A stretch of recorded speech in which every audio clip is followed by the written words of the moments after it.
Lawrence or something like that. Well, I know Bill Lawrence left the show in the first season. Um, he not first, the third season, and he didn't leave it. He was still attached, and that might be it. What it was a tribute to, and that's when he went to shrinking. And the third season, I think, was he primarily was just kind of more overseeing than hands on. Mm-hmm. And then so this season, I think, and I like the third season. I think It's third good, season's but great. it's definitely different than Agreed. the first two. It turned into because the first two.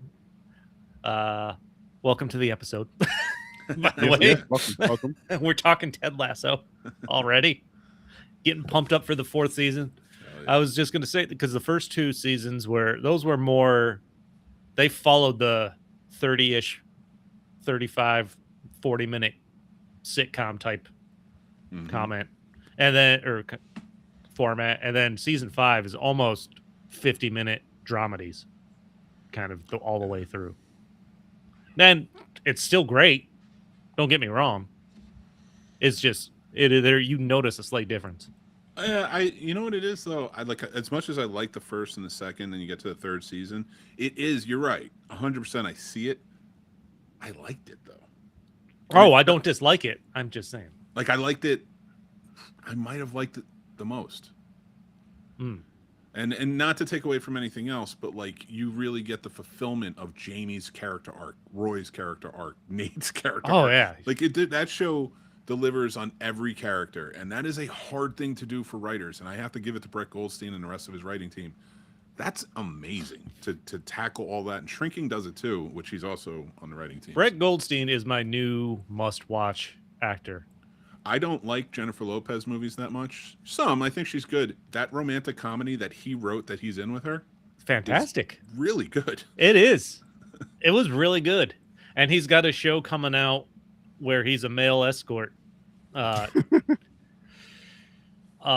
Amazon. They're filming it now. What's her Alexandra Daddario is in it. Oh, cool. I like her. Like I forgot what the premise was. He's not like a professional male escort. He's like a single dad or something. He needs to. It's like hung. Yeah, it kind of seems like that. Well, but with his writing, Yeah, if he's involved in it, like it's gonna be fantastic. I'm gonna watch anything he's in because he also had that other Apple movie. I forgot the name of it. It was early this year that he wrote, and it was more of a drama. And even that, I'm trying to think. I need to look it it's where you can find out what your soulmate is instead of wasting time trying to find them throughout your life. up. I didn't see that. I need to check that out. I can't think of any other actors. All in of it. you? Yes. All right, I'll check that out then. That was really good. It's got touches of his comedy, but light touches because it's more like it's him and his best friend. He doesn't want to know who his soulmate would be, and you can pay this company and they'll tell you who your soulmate's going to be basically. And his best friend does, and it turns out not to be him. I like that. And so, but they still, and then over time they have interactions and stuff. It's really good. I'm gonna check it out. Thanks for the recommendation. Check out Super Bob, another one that he wrote and he starred in. I think we've mentioned that one before, and I forgot about it. It's worth it. He's a superhero who's looking for love, and it's like a comedy, so like it's romantic comedy. So he's got a good. I don't know. He's just very good, and I appreciate. He's one of the best writers in Hollywood right now. Even though Super Bob 2015. Oh, it's on Tubi. Excellent. I'm going to tell you something And right Amazon. now, my fellow movie watchers. Tubi is an amazing platform. It is. They have all the old TV movies. They have so much stuff that's lost. And I love it. I love it. I love it. And I've just been like surfing through and watching stuff I've never seen because I'm trying to get to the 10,000. That just reminds stuff I haven't seen. That reminds me because I think I saw an article about a remake that's coming. The Critic. That's on Tubi. Oh, that is. I told James we should do the like a rewatch. Well, no. James and I told each other we should do it. I want to give him this credit because like we got really excited when we heard about it. That's such a great. It was such a great show. I would go back and watch it. He's a movie critic, but like it's John Lovitz. Oh, I know the show. I just haven't seen. I didn't really like watch it, but I know exactly what you're talking about. Oh, that was such a good one. It's Everyone from on the- that show is just weird and About it. wild. So that was wow. That was early to mid 90s. 94 it got canceled after 13 episodes, and that Fox picked it up in 95 for 10 more. Yeah. Oh, it's definitely worth a watch, people. Watch The Critic.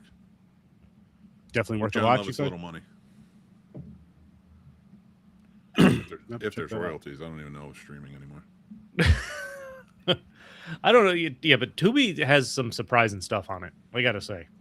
Yeah, like I said, I've been scrolling through and legit finding like those TV movies that I knew I saw back in the day, like oh my God, what was the one with Candace Bergen and where she's getting beat by her boyfriend? I can't remember who played her boyfriend. Is it a Lifetime movie? Because that's how those all go. No, that was a TV movie in the 80s before Lifetime. And it was based on a true story because she gets killed. Like the woman got killed in the movie she does. And I remember, but do you remember like back in the day, just Saturday night, late night, or, you know, Sunday nights, or even Fridays sometimes, like just random ass movies. Yeah. And it was so great. And they weren't like theater movies. They made them specifically to show on TV. And it was, all right. We're live, right, Sturdy? Because I don't see us on Facebook. Yeah, we're live. I don't see any Facebooks on the thing. I think you have to add it. Yeah, it's not showing Facebook on any of them. I added it. Facebook. Okay. So all right. I don't know how to put this because I know I'm going to piss a lot of people off every time I say this. So I'm trying to like. That's a great way to start. That's a great way to start things. Such a great way, right? You know how I feel about the 80s. I think a lot of it was all fluff, and movies wise. Mm-hmm. You know, like, you know, very few movies were really like masterpieces or meant anything, and like maybe two. Yeah. I want to disagree. And for the most part, it was just all like, let's all go to the mall. Let's just make this the most pastel and beautiful thing ever by 84. Now, the reason I say that is I still love the model of filmmaking in the 80s. We still had the orchestras doing like the certain coming attractions TV show, or not coming attractions, starting the TV shows and stuff like that. We like studios still had huge built out things. Drew Struzan, who did the posters, they were all painted. There weren't just giant head posters everywhere that were, I don't know. Maybe I'm an old man just screaming at the thing, but like I really loved the filmmaking side of that at that time and what was going into it, because there was a lot of jobs. And we've lost that. We've lost those personal touches. Artists got to be artists in every department. You're not wrong. Yeah. No, not at all. I need you two to be more animated because I'm sick. I may pass out. Well, I didn't have the opportunity to chug that many beers before we started. I apologize. As you can see, I'm drinking water, but at any moment I could be firing anything out of my ass. You never know. Out of one of his orifices. Yeah, that's true. I could even start crying. You never know. Oh, hey, listen. Oh shit! I pissed myself. No, just kidding. I don't have a Diaper on? assistant who carries my diaper bag. Oh, With the that's how you. nuclear codes. That's how you know you made it, though. Oh, If you yeah, have I guess so. if you have an assistant that can carry a diaper bag for you, you Yeah. made it. That's And how not you for got and not, elected to the and not highest for a place in the child, land. not for your child. Not for Nope. your child, for the most powerful person in the world. Well, I guess that would be probably Netanyahu. It would be this. He's basically our president, isn't he? But guys, we're here tonight. And before we dive into the movies, which I know we have a while before that, I do want to say some positives about Mortal Kombat, what it did, and how it did a fan service with the tournament style fighting. It wasn't perfect, but it made me like watching that made me think of the game. Watching that really made me think of the game, like playing the game and all that. Mm-hmm. And it gave better feel. It gave those same feels to me watching that the original one that came out in the 90s did, like just the excitement of it and being able to see that. But this actually this actually did what I was hoping the others would have done. This did what part 1 should have done, which again, I just want to get that out because part 1, I know we'll talk shit about that when we get there, but Cole, peace. Yeah. Peace. I know. I just had to, man. I just had to because that. Save it. Let's talk I'll save Comic Con. I'll say that. I mean, Cole is the best part about those movies. I'm just saying. I guess today's opposite day. But all right. But all right. We'll talk about it when we talk about it. Let's talk Because Comic-Con. I do stick up for the character. I like the actor though, and I mean he's there already. Can't we just bring him back and just add him? He doesn't have to be the star going forward. No, because I'm not mad at the actors in the movie. He can't work anymore because you don't like him? No. I'm not mad at the actors. That's how in the Sturdy movie, lives his life. But if you're gonna put him in the movie, give him a character that's already from the game. Why just make up a character for the movie? They fucked that up already. No. Oh, Damn. were you doing the swear thing without James? Yeah, I'll honor it. I'll do it later. I'll spin it later. Yeah. Before we go to the review. Yeah, and I'll spin the wheel for him. Because I don't have it up, I gotta pull it up. I'm going to save my Mortal Kombat thoughts for when we get there. I'll save the rest. I'm saving it. I don't want to be cursing about this stuff because I just think we're being unfair. But I think we should talk Comic Con. Yeah, I'm down. How are we feeling about Ryan Gosling finally being Ghost Rider? He's, I think it would have been better with Ryan Reynolds. No, really? Ryan Gosling's great. What are you, like James? Yeah, right. I like him. He's going to be good. My worry is more the Sean Levy of it. That actually stuck out to me more. I'm surprised he's attached as director. He makes fun movies. I love the Night at the Museum movies, but they're chaotic. They're wild. Wolverine and Deadpool was a fun movie. It was a blast. It's as hollow as it comes because it's all fan service. Like, I don't want Ghost Rider's going to play a big part. Like, for what they did for Deadpool and Wolverine, for the Sean Levy of it, that was fine for a Deadpool movie, and you can bring him in down the line. And then you can bring them in and they can fit within the rest because they're getting directed by somebody else. You know what I mean? They actually have a story at that point. And so I'm a little worried with Ghost Rider because Ghost Rider isn't like, he's a dark character. And I just don't want it to be too comedic. Yeah. Well, what's Sean Levy's career? Has he done darker stuff? I'm not familiar with darker stuff just thinking about him. Not really. I mean, I can look them up, but I like the Adam Project. The Adam Project, the Adam Project was good, but that's about as serious as it gets for what Ryan Reynolds has done, right? I enjoyed the Adam Project, and I never watched it again. And that's where I'm at with it, You almost forget. Yeah, you watch it once, it's good, and then kind of forget about it. Like, the only serious thing I can think that Ryan Reynolds did, non-comedy wise, was his remake of Amityville Horror. And I liked it. I forgot he did that. And it was good. He wasn't the best in it, though. I do want to point that out. He wasn't, like, I thought she did a better job, the one who played the wife. The kids were really killing it, especially when the ghosts would be popping up behind him and stuff. He was fine, but, like, there was a piece of me that was kind of like, you're still a little too, like, schmarmy to be like dispossessed to kill your entire family. It's just like, I don't know. Like, but again, a good movie. It was a good remake. I liked it. Oh, that's right. He did that Cheaper by the Dozen movie with Zach Braff. That was horrible. Did he really? Okay, he's got his Star Wars Starfighter movie coming out too. I'm scared about that too. I think Ryan Gosling will be cool as a Jedi, but at the same time, I'm like, yeah. Is it just going to be another chaotic mess? And Star Wars already let me down and broke my heart. If we're talking Sean Levy, Free Guy, that was good. The Night at Museum, Real Steel with Hugh Jackman. The Jet Jackson movie, starring Cyborg from Smallville. Big Fat Liar. Yeah, see, like, I don't know. Why is he attached to Back Rooms? Oh, great.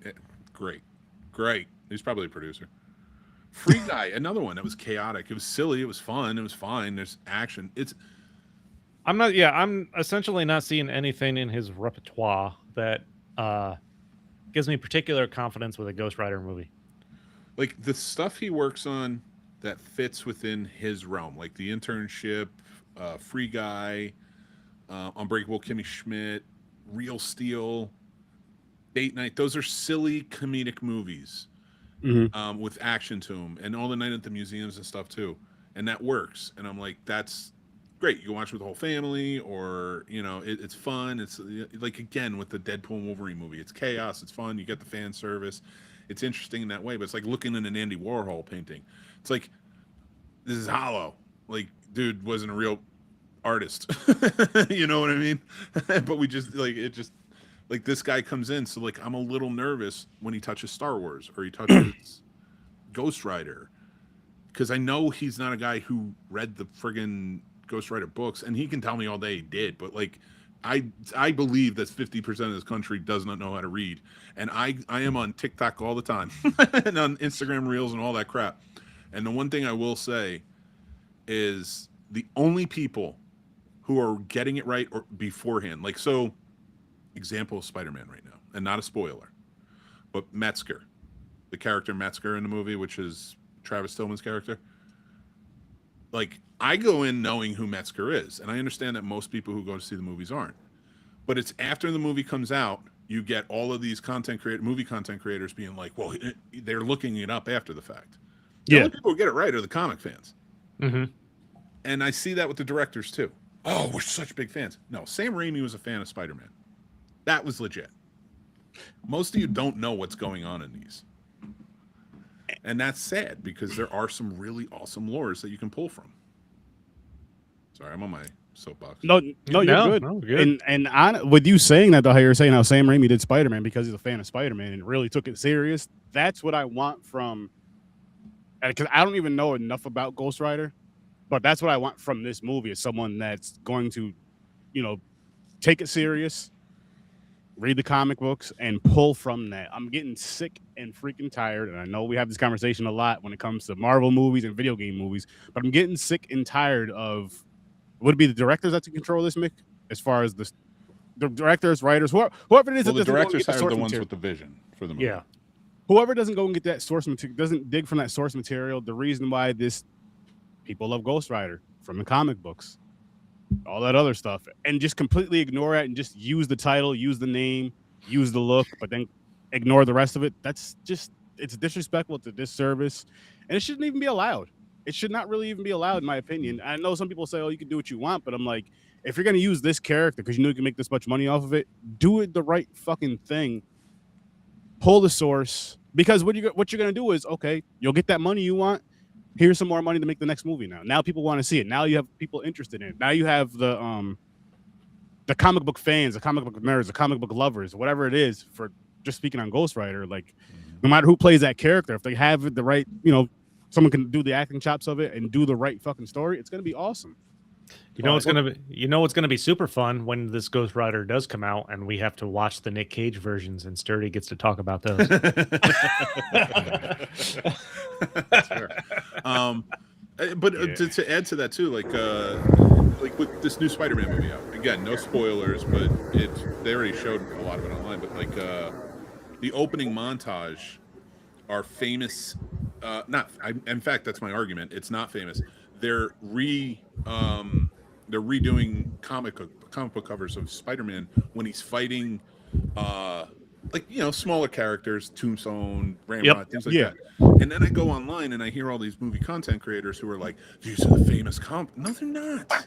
No, they're not. They're fun. And if you read them when you were a kid truly and was a true fan, not just a kid who was like, I like Spider-Man, but like was a real comic book fan. I have a lot of those comics, but they weren't famous. They might be worth something now because they're old. But stop going off saying like, oh, the first shot is famous because it's the very first comic cover. And then the rest were just like, oh, he's fighting these low-level street. They're pushing the street idea that he's the street-level hero, and I love that.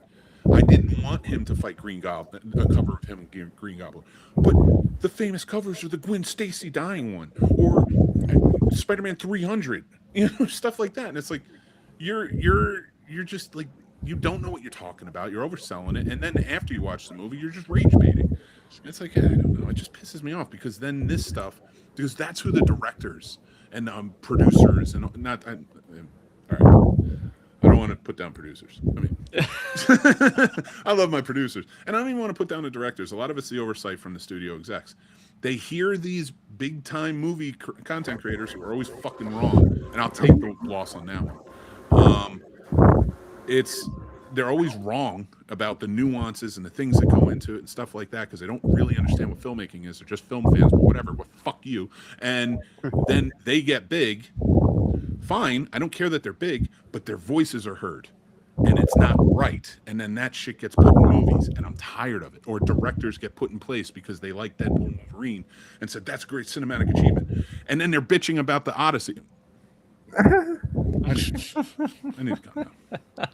I'm getting a little wild. This started before you came on, Gamer, because I just asked how do we feel about Ryan Gosling as our new Ghost Rider. I'm okay with him. Yeah, I was gonna say I think he'll be fine, but I don't know. I'm nervous. We had nerves about Sean Levy as director. Yeah. Okay, I'm trying to remember what exactly he wasn't that great at. Again, I don't know what it is, man. Ever since digital media just became a thing and we started losing special features and fucking bonus features and shit like that, I don't recall any of this information, and it's not enough for me because usually I would watch the movie, really love the movie or things about it, and then want to sit through the hours and hours of backward commentary and all the back work and all that. And that was really cool for me to learn and then realize who these people are and what other works I enjoy of theirs. But now that we don't have that anymore, I'm completely disconnected from even who most of the actors on screen are. That's fair. sucks. I'm as lazy as the next person, and I've watched the majority of my stuff on streaming now. But I do miss when I'll go to the movies, watch something. If I decide I need to go buy this on DVD, I'm out there buying it the day it comes out on DVD, and I'm watching every single one of the extras on that DVD. I'm slowly realizing how our obsolescence is stepping in, and we get to watch it firsthand from things like this between music, pop culture, and movies, and then not knowing who the fuck these people. We used to have magazines and publications with people on them and telling us all about them and bios, and then we would fall in love with them and then follow them and start watching their movies. We don't have that now. We get a short or two here or there, or they pop up in the screen. I'm like, where the fuck did this person come from? Who is this person? What other things? 7,000 websites too. Exactly. So that are probably written by AI. Yeah. And I'm not passionate because sometimes I do freelance work working with some of these sites. I did Cinema Blend and a few others, and they give you your parameters. You go out and you write the article you're going to write. But I would read a lot of them, and I'm like, you're not even paying attention to what you're writing about. Mm-hmm. You're just giving them what they want, and you're searching online. But you're right. Like I will tell you this, Gamer. I don't know if you saw the Odyssey yet, but if you didn't, or even if you did or didn't, this week, go check out on either Peacock or it's on YouTube. You can watch it there. He made a 22-minute featurette on the making of, and it's fantastic. Okay. Oh, cool. Making of the Odyssey. Yeah, you can find a lot like when I do my classic film reviews and my Does It Sucks, I take the movie trailer. I try to find the original theatrical movie trailer to put on there, and then I'll do behind the scenes footage from the DVD featurettes. Okay. And I mute them because I'm talking over them, but you can find those online. Like some good people who are preserving that on YouTube have been uploading the behind the scene featurettes of DVDs and stuff. So you can find some. Oh, okay. I'm gonna have to start looking. That is something I miss doing. Yeah. Yeah, there's just so much information to learn, whether it's about the backstory or the vision they originally had for the movie, what changes were done, what got dropped behind on the editing floor, what got changed in the moment just because it worked better. Those little things are what excite me about watching those things and those behind the scene things. And then that makes me really appreciate the project even more because we know how life happens. And sometimes you got to be able to move on the fly and kind of take things as they go and work with it. Shit like that is impressive to me, especially with so many fucking people involved, where it can easily be fucked. Think about when we were kids too. Growing up, you didn't have the internet, so you didn't know what to look up for movies, and you didn't have DVDs or behind the scene features. Sometimes they would sell tapes that was just the behind the making of. In fact, the making of Thriller tape was the highest selling VHS in 1985. Crazy. Holy shit. And it was a documentary on MTV, and then they made a videotape, and everybody bought it. But remember, like, I got my information, like, I watched a lot of Joe Bob, because he would always give information like that. Elvira. I always like those hosts, whether they're horror or not. Turner Classic Movies for regular movies, classic movies, I should say. Just because you get those insights. But the biggest part that I always loved getting were the magazines. Famous Movies of Monsterland, Premiere, Movie Empire, Fangoria, things like that, like where they really show you behind the scenes making of, and like you can read the interviews with like the special effects makeup artists and how they did Freddy's makeup and stuff like that. Like, God, those were the days, man. You would learn so much, and you can tell so many people missed out on that. Oh yeah, we've lost a huge cultural, just, I don't even know what the word is, but culturally we've lost a lot going to just leaving print and hard copy behind. I know, and it was tangible. You could hold it. You felt you could show your friends. Yeah, I was just gonna say, there's a depth that's missing. Everybody, like you said, just uses the AI, gets the general gist, or just regurgitates the same shit in a different way, using some of the same words mixed up, some other words injected, but nothing goes down the layers. You know what I mean? Everything just stays right there so that everybody can get their headline, get their one or two little things that they want from it, and now they got a talking piece and they're at lunch or whatever, at the office, and it's kind of like, okay, can we get a little bit more? Can we understand more of how this even came about? Like, stupid things sometimes are like, well, how did you guys even come up with the idea for the movie? I don't know. We were drunk in a bar one night. We were talking, and next thing you know, a handkerchief comes out, and we start storyboarding. Shit like that is awesome. Yep. That movie, Paul. I was just doing I was doing them behind the scenes, so I was doing a lot of research on that movie, and that started out when they were on Hot Fuzz. Who was it? Nick Frost and what's his name? Great guy. Simon Pegg. Yeah, sorry, I was losing my mind. They were drawing a picture of an alien and on the set of Hot Fuzz, and they were talking about it, and that's how they came up with the idea for Paul. They built off of that. Yeah. And like you're right. That's the little stuff that means something, that really adds that gravitas to what you're watching if you know it. And I find interesting, especially, but it is. And one of the things about print dying is, like, they fired the editors first. There's no good editors anymore, and people don't really have an understanding of what an editor actually did. And I used to have an editor that I had on retainer and would pay. Hard to afford now. And I don't trust anybody else to really do it. So I've been using AI to just do my grammar and my spelling and stuff, because I'm not a great speller, I will say that. But it's hard. my YouTube descriptions. Yeah, reading is hard. But I'm paying $20 a month for YouTube descriptions and to edit something. I'd rather pay $20 to somebody to edit it for me. I would rather have an editor attached to it, but it's an art form that just died out. Mm-hmm. That's unfortunate too. I don't know, now we sound like old guys who are just like, we are it old. was great back in the day. Well, I mean, what it is though is because we have that unique, like, where we were all born, we have that unique thing to where we were born young enough before all the internet stuff, but old enough. We were born young enough to, before all that stuff, so we got to enjoy that. And then we were also at the right age when this stuff started coming to where we were learning and absorbing it, and we know what we're doing with it. So there's that's like the positives of it and the tools you can use for it, but it does suck. Like, I have this conversation a lot with my wife. Like, we go out to eat at certain places, and you're pushing all these buttons just to order food instead of talking to an actual human being. Like, I crave for that. Like, it's something that's just, it's important to me. Like, I'd rather go out to eat at a restaurant with a human being coming to me, hey, what do you guys like? Whatever the case may be, then, let me just push all this, and someone comes put the food on the table. Like, what's the point of going out to eat? Where's that kind of, I feel like you don't even get that care anymore. You know what I mean? It's just, just another person. Just sit down, eat, get the fuck out, push the button, leave it. That's what everything's turning into. Yeah, another sheep herding mechanism. You know what I'm saying? And that's why. And you know what I've been realizing too lately, since real quick, since we were doing the backpacking on my show on Horror Research 30, is like, so we've been trying like other cultured foods. If there's nothing around, we'll make it ourselves. But a lot of other cultured restaurants are very welcoming. Like, not the chain, of course.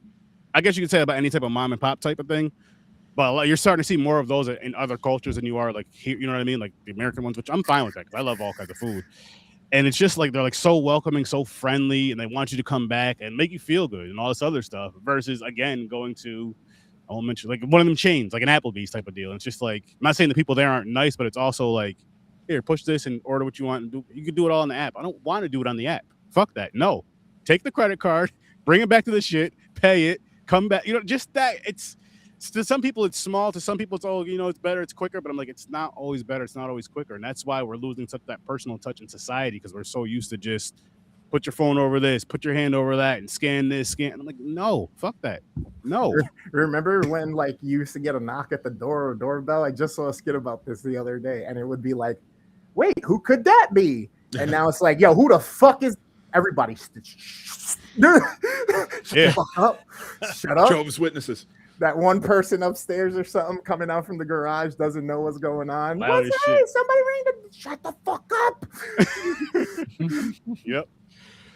But I We mean, don't want to be bothered no more. but Bro. again, like the positive with the technology is this right here. We're able to have this conversation. We're all. I mean, I know me and Stories are in the same place, but you two are in two different states. Like you two are in two different states from us. So it's the like same, though. I mean, you Yeah. can find some good.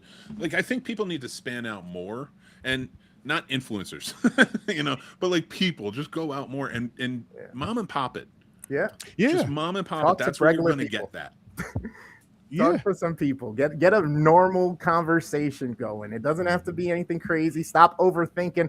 Oh, am I going to touch this political? Who? Just say hi. How's the thing that's in front of you? Hey, have you ever Listen, heard that? Or just Hey, I start hate somehow. Nazis, but I can be nice to people I don't know. Right.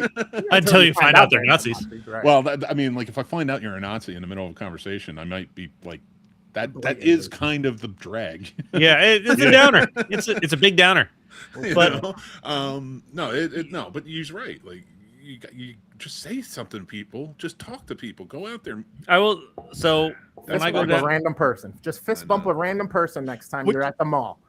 I'll say this High-five though. them. So come on, just say what up, Well, the I mall's will sad say- now. You get human traffic in malls now. bro. It's crazy. the I will- mall is the the one most out here depressing closes place at on the 8. earth at this point. I was like, who the fuck closes at 8?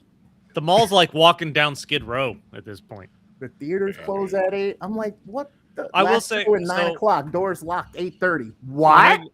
I haven't been down to New York City in a while, but when I go, I always make it a point to go to McSorley's, one of the oldest Irish pub in the Yep. city. Is that over? It's by 34th, isn't it? I I want to say it's by But- Madison Square Garden. I think it's not that close to Madison Square Garden. I couldn't tell you without looking. I at the might map. might be. Listen, my But- name may be Mick Manhattan, but it's been a long time. I have been to McSorley's though. I might be thinking of the wrong bar at the moment, but I have been to McSorley's. So- Sorry, you're The not just the great thing remembering about somebody who made you McSorley's- McSorley? Well, the great thing about McSorley's, you walk in there, they have history splattered all over the walls of the bar, but almost the ceiling too, like articles and everything like that. But first off, it's cash only. When you get a beer, it's light or dark. Those are the choices. You get a light or dark, 2 mugs at a time because they're like 8-ounce mugs, but they're giant tables that you sit at with strangers and just strike up conversations. That's cool. That's it. nice. And at That's least it's not just that's light like beer that's only. kind of the point of the place. Well, see, like when I went there, it was like 20 years ago, so we were still talking to each other and hanging out. Yeah. Like if you want to sit down, you're sitting at a giant table with strangers, and you just start. That's it. Bar life started dying like when I got out of bouncing. Like right around the time Jack was born, I was like, I'm done. I'm not doing this anymore. It became like a little too chaotic. Like I'm not. All right, worked in plenty of dives where it was already chaotic, but you still like you went in there and nobody just sat by themselves on their phone and didn't talk. Like you were in the bar, you were part of it. Like Yeah. that culture is sad to see go too. Yeah, all of it is. I mean, one thing I will say, and I hope it does hype up for like, I know with the whole Marvel run up to Endgame, at least there was a lot of fans going to that and like interacting with each other and communicating with each other for all those films. So hopefully with some of these films coming out, like the ones we were discussing with the Ghost Rider, that might not do it, but maybe the next Avengers films where you get those people out there, just out there. Like I love seeing people go out there, go to the movies and dressing up and all that stuff and having a great time, not giving a shit what anybody thinks, because you shouldn't. And the only people, that talk shit about it were the people that are just like miserable. Like, why are they dressed up like? I'm like, why the fuck not?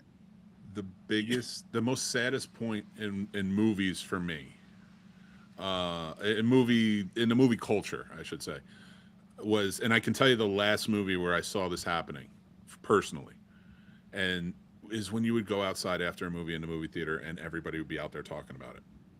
And the last movie we did that with, me and my buddies when we went, was Star Trek Beyond.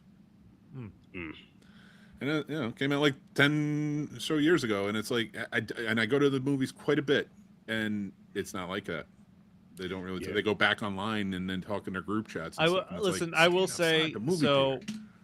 Went and saw Spider-Man yesterday, the new Spider-Man.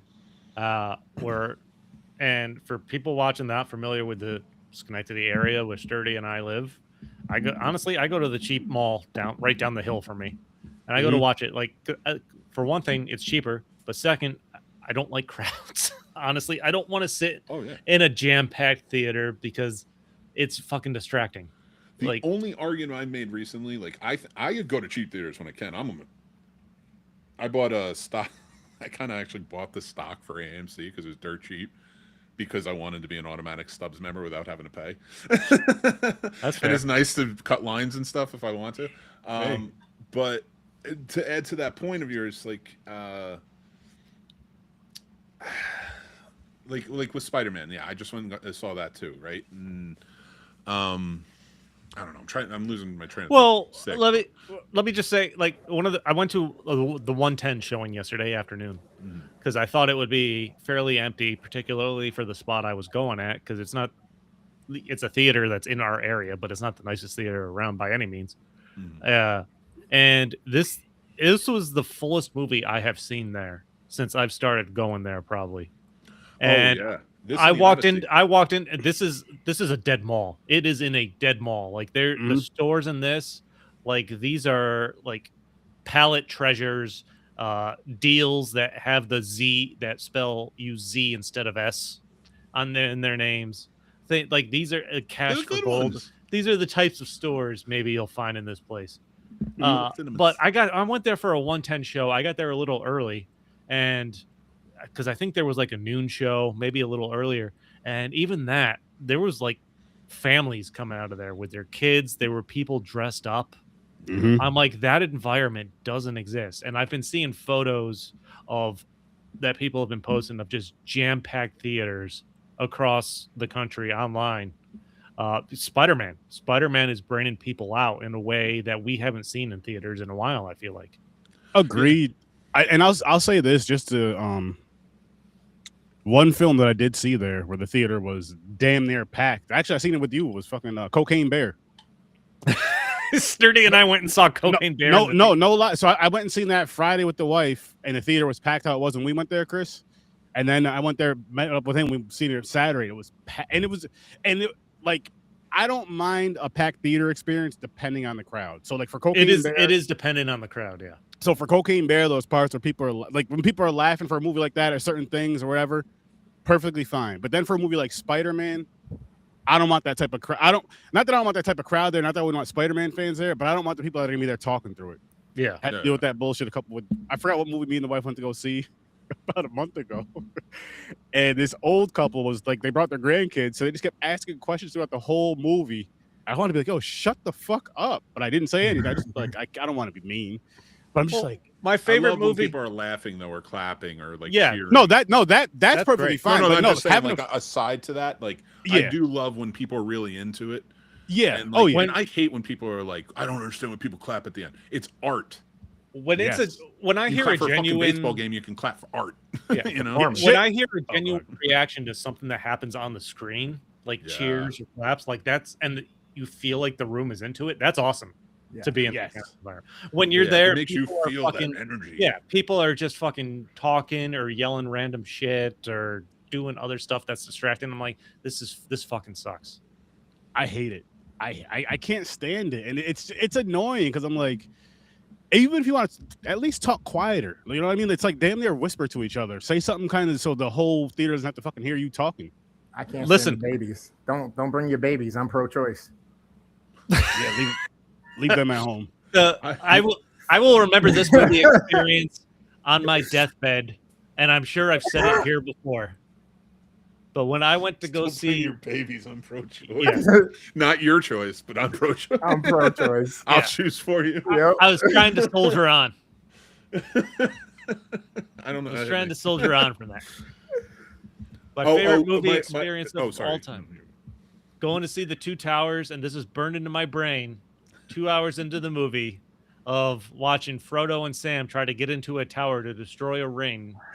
Don't you fuck with Some those movies. nerd clearly on a date, and his date turns to him and goes, "Why do they need to get in there?"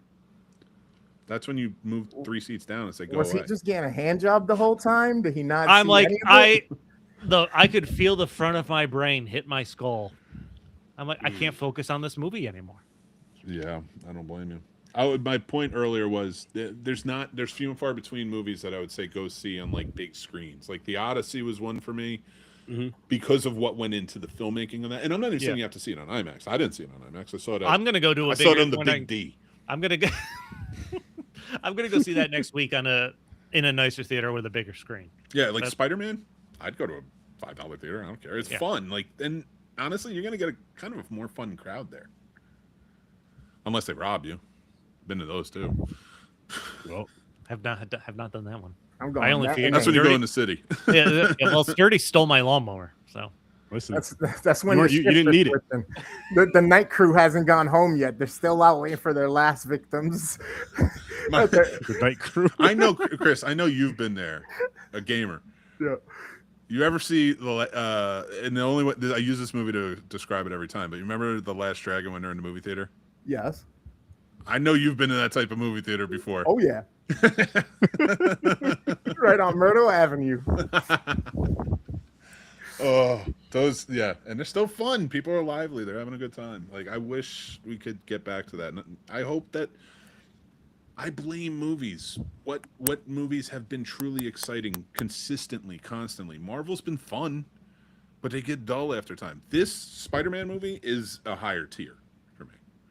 And I think it is worth, yeah, you don't have to go to the theaters if you don't want to, but if you want to, I think that's a good one to go see. Because you're going to get that energy of the crowd. well, how are we feeling about Doomsday, the other big part of Comic-Con? I kind of don't give a shit. I gave more of a shit about Spider-Man Brand New Day than I did that. Because I don't trust the Russos that much. That's really okay. Yeah. All right, Infinity War is great. Truly great. And it was built to that. And they did great. And I love Civil War and what they did then. What they've done since then, it's gotten hollow. It's gotten weird. And they're in the AI, and that scares me. Mm. Oh damn! Really? So, like, I don't know. I think it's gonna be fun. I think we're gonna get a big adventure. Is it gonna be on the level of Infinity War Endgame? Nah. I think it's gonna be a big epic Marvel, but they too. Honestly, I don't like that many heroes in a movie either. It's a lot, and I the one thing I'm hearing somewhat consistently is everyone gets their moment to shine. I'm like, how is that possible in at top a 3-hour movie? It's like there's no way that's true. Yeah, It's like, I don't know how. There's 100 different actors in this. it's gonna be like Brad Pitt in fucking Deadpool. The one blink. Yeah, right. You see him for the Well, like 1.5 seconds. even Spider-Man, and again, I'm not giving any spoilers or doing any of that, but it's so brand new. Like I could use that as an example for Marvel. Would you say it's a brand new day? They gave everybody It is a brand good new day. chance, but Ned could have had more of a chance. Had more, not more of a chance, but more scenes, been more prevalent. So if they can't do it with the stars of the film, I don't know. And like the ones that were supposed to be in that franchise, I don't know what you're going to do with Doomsday, who have 75 different actors in it. Yeah. You know, it's like That's a payroll. I fear for it. And that Endgame I don't think it's gonna. is good, listen, but it's not as good as Infinity War.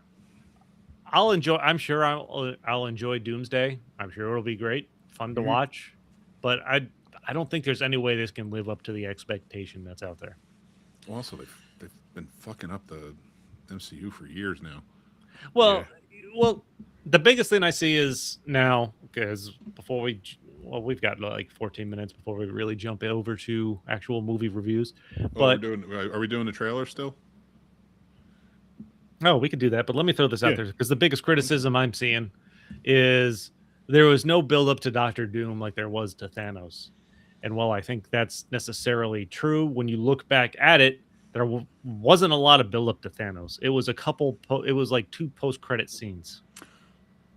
But that's the thing. I don't think you needed to build to Thanos, because once you've introduced, it was the Infinity Stones that were the concept of what he was after. And I think they were using the multiverse as the placement in this new 2 phases leading into this as the Infinity Stones. Mm-hmm. They were all tackling the multiverse in some way. But after the Jonathan Majors, they would have kept. Can we blame Jonathan Majors for the fall of the MCU? No, I blame the studio executives. Oh, they didn't need to fire him. He got punished because he's black, and it was a white woman. Let's be real. He got punished. I'm not saying that he didn't do anything wrong or there wasn't. He got punished, and that wasn't even their business to be in it. It's not even our business to be in it. Who gives a shit? Why do we have to shame fucking everything? I'm kicking all my shit all over. Like, why do we have to be in all of every fucking thing? Like, why want to watch a movie? Meg's off the rails now. Oh my god, it's just I want to watch a movie. I want to appreciate the movie. I don't give a fuck who's in it. Exactly. And you know what? They're monsters. That doesn't mean I have to support who they are, but I'm supporting a lot of people who worked on the goddamn movie. I'm with you on that. So, They're child molester. Burn them. I don't care. But like, Jonathan Majors didn't do that. His girl was beating him.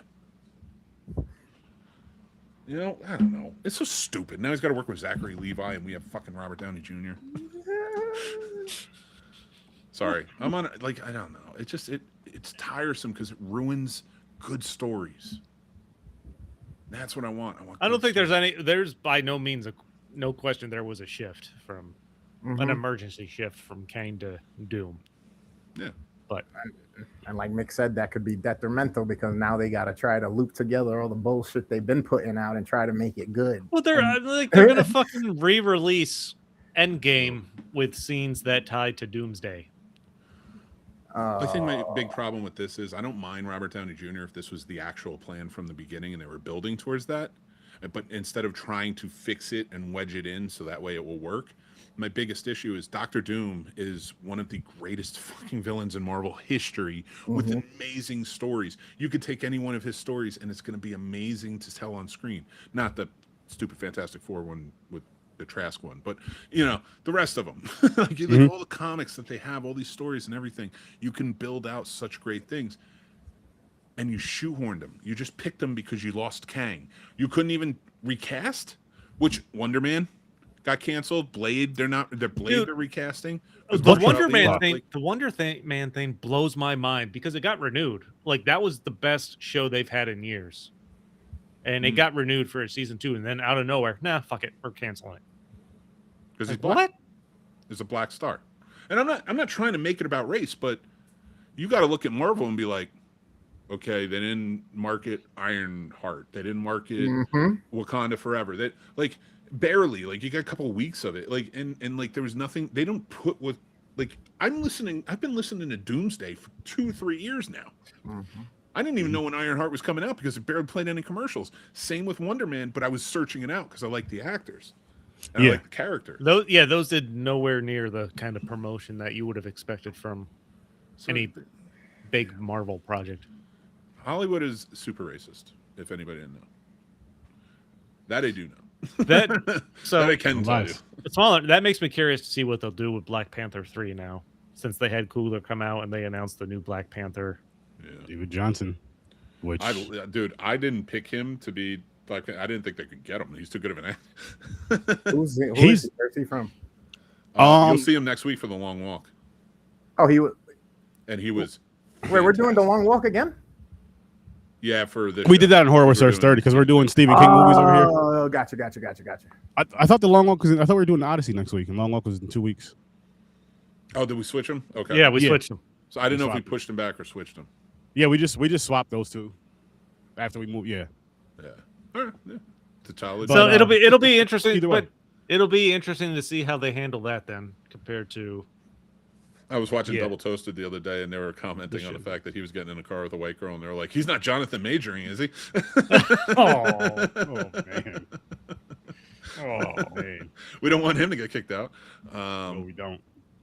I don't know. Marvel is just. I've been burned out on Marvel for a little while. I was very excited for Spider-Man. I think they did a great job. It's worth seeing. Doomsday, I will see because I'll review it. Mhm. But if I'm just a normal fan thinking the way I am now, and I don't do movie reviews and I don't have to go see the new stuff, I might have waited for streaming for Doomsday. That's fair. You know, That's fair. not Dune. Dune Part 3, I'll be there because I want that.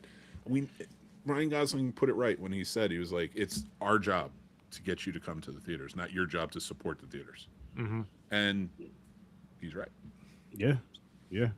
One more thing before you pull up the trailers, because I know we did discuss Really it behind the scenes that we may want to start talking about this show when it comes out and review this, but right here, Lanterns. I am really excited about this, and the biggest thing I'm excited about is like, we're finally getting Jon Stewart. We're finally getting the Jon Stewart story live action, and that's my favorite Green Lantern. I mean, from watching, and I only know him from I've told you guys before. I've never read comic books really. I only know him from the cartoons, from the Justice League cartoons and all that. But just to get that finally on screen, live action, and then going to Max, a series which they are really good at, in my opinion. I don't know who's doing, who's directing, who's behind the scenes, but as far as like what HBO puts out for their shows, most of the time are really good. So I'm very excited for this, and I don't know what to expect.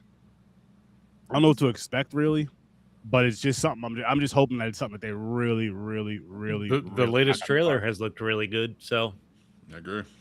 I'm for it. I'm here for it, I should say. I admittedly don't know a lot about Green Lantern, and I certainly didn't watch the Ryan Reynolds version. But oh, you should. I'm kind of curious. I am curious to watch it with that show. I mean, if we're gonna be discussing the show, I mean, we probably should. That should probably be a pregame. I'll watch it. There's a special place in my heart for it because Joe, you know, my buddy, my best friends, he did the visual effects on that movie. Oh, okay. And they're goofy, and even he said it, but he's like, but that was what was in the script. So he's like, whatever. He like did the big hand punch. Like, I know you didn't see it, so I don't know why I'm saying this, but Green Lantern is basically it's a military type corp that is that protects space, and they all have quadrants. And Hal Jordan, Jon Stewart, Kyle Rayner, they protected our quadrant and Earth and stuff, Earth quadrant. And they have power rings that they have to power up in their lanterns, of course. But the power ring acts with their willpower. It can become anything they can think of. So it helps them. And there's a lot of drama in those stories. And the Green Lantern stories are very well done if you pick the right ones. And I'm very excited for this. I like Kyle Chandler playing Hal Jordan. He's a good actor. I always liked him on Friday Night Lights and his other shows and movies. I've seen a lot of Friday Night Lights. There was what was the Netflix show he was on that I really enjoyed? Bloodlines. Bloodlines was a good one. That first season, especially. Be right back, gents. Be right back. All right, we'll wait but I'm a big Kyle Chandler fan. You don't think Kyle Chandler what? I'm a Kyle Chandler fan. What are you saying? I am a Kyle Chandler fan. Because before you said I'm not one, so that's why I was no, like, I am. Really? You just am. Bloodlines. Yes, that's what I've been saying. Why do you hate Bloodlines so much? You son of a bitch. It's gonna drive you crazy. Yeah. That's what I'm doing. I'm sick, so I'm just out of it anyway. So it's going to be a series though, or a movie. Yeah, it's an HBO series. Oh, so we're going to be good. Oh yeah. That makes me I excited have a for it. feeling they're gonna kill off Kyle Chandler, Hal Jordan, quick. I don't know if it'll be quick, but I don't think he lives. I think he's out the first episode. Really? And those are flashbacks where he's getting trained. And then Jon Stewart has to come in. I think maybe it happens. I'm guessing. I'll give it at least midway, but I like that theory. I hope so. It'd be cool if even the first season he's there kind of guiding him, because as much as I want Jon Stewart to take the reins, I do like Kyle Rayner though. He was a great character as well. Hal Jordan's the original, so having them there kind of training and working off each other, and I like the dynamic there in the trailer of how they play off each other. I wouldn't mind them being there for at least the first season. It's not going to be like a Sixth Sense thing where you don't find out he's dead till the end, right? Wait, he's dead? No. He's fucking with. I like the jaded Hal Jordan against the core. It seems that's what they're kind of playing up. Mm-hmm. Is that he Hal Jordan has some intense stories. I will say that. I don't know, He man. murdered It's everyone. yeah. I mean, we've talked a lot about Marvel Lanterns coming out. It'll be curious to see what DC does now after Supergirl not performing the way they probably hoped. I think you need to just shake it off and keep going. Don't dip on your plan. I wasn't here for that episode. What'd you end up giving it, Mick? I think it was pretty high. I actually really enjoyed the movie. I thought they like did a great job. Supergirl. I thought forget Supergirl was good. Because I do 1 out of 5. I think I gave it a 3.5. Okay. Well, three. Lanterns is coming, and they're filming the Man of Tomorrow now. Yeah, but I just don't understand. Like, one movie that, in my opinion, wasn't that... Like, it's not great, but it's better than the original, and it's better than most of the Superman movies from back in the day. So, why are we arguing? It's fun, it's adventurous. I feel like that's another one you're just trying to bitch about. But, like, what are we doing? Like, for everybody who jumped on it and was like, oh my God, this is no story, and it's this, and it's hollow, and it's... You all gave Deadpool and Wolverine glowing reviews. There's no fucking story in Deadpool and Wolverine. And like, there's nothing going on. It's all fan service. Yep. Yeah. This no cursing thing is not going well. Well, you only have to after the first one. Yeah, you no, just but I'm open the trying not to floodgates. curse. So it's you guys stop talking about topics that piss me off. Like sturdy, like just sturdy in general. Yeah, we can do. Listen, What about your misgotten son James? Where is he tonight? son of a bitch went to a comedy show without me, and it's not even a Johnny comedy show. Jerks. That's the only comedian I'll see anymore. Johnny. Shout out to Johnny. You gotta come down to my area, Johnny. Hey, Johnny, get down here. Is he welcome down there? Yeah, well, it's the South, but I'll protect him. I will. I'm not gonna let him go, but listen, we got it's gonna be like Hal Jordan and and Jon Stewart. We're gonna have to protect ourselves, except our rings don't do anything, and we get beat up. Pretty hard. Yeah, of course. We get hit by cars. It's the shortest lived show ever. Oh, so sad. Oh my god. I want to wait for the things, but like when we were talking about San Diego Comic-Con and such, and like other things that have kind of been put out, what do you think about Blade no longer having Mahershala Ali on it? I'm pretty bummed out. Do you think Like, they should go with a younger actor, maybe? I think more of they're an Indian? well. If they ever come up with a Blade now, I'm sure they will. Touche. But How hard could it be? You have you have 2 great blueprints. And I don't understand. We'll probably never understand what the deal was with trying to get that made. Like, what level of confidence were they in when they announced it, versus now when they're like, yeah, it's dead. It's however many years later. Yeah, You they're can't do usually it. keeping shit under wraps and don't say nothing till it's for they're Like what? already know Like it's- what the fuck was the plan here? we got a Morbius movie before we got the Blade movie. That's crazy. They tied it to. I wonder if it's because they tied it to the Eternals. Like they had Blade speak to Kit Harington there at the end, or they used his voice. Where even Mahershala Ali was like, I didn't know they were going to do that. I think they pivoted because they used Wesley Snipes again, and it got a huge hit, and they weren't sure what to do. And fine, bring Wesley Snipes back then, but Blade's a great character. Just fucking do it. Well, yeah, Ryan. After they have Ryan Reynolds has been he's campaigning for a Logan-esque type Blade movie. as No, a I don't send-off. want Ryan Reynolds anywhere near it. I saw. No, Ryan but- Reynolds- No, but he wouldn't be in it from what I have read. But he we'll says. We'll see if I said- Hannibal yeah. shows up. Remember that stupid character? I say that, but a Logan-esque with Wesley Snipes Logan type movie. No wonder Wesley Snipes was pissed off during Blade 3 the whole time. He's like, I just did 2 movies where I was the star and I did great and they did wonderful. And now you're shoving like a whole team. You kill off Whistler. Like you change everything. No wonder the dude just wanted to get high in his fucking trailer and not talk to anybody. Hey, Like, doesn't sound like a bad idea. If that's the bullshit you had to deal with. he still Wesley kicks some Snipes' ass, though. Blade.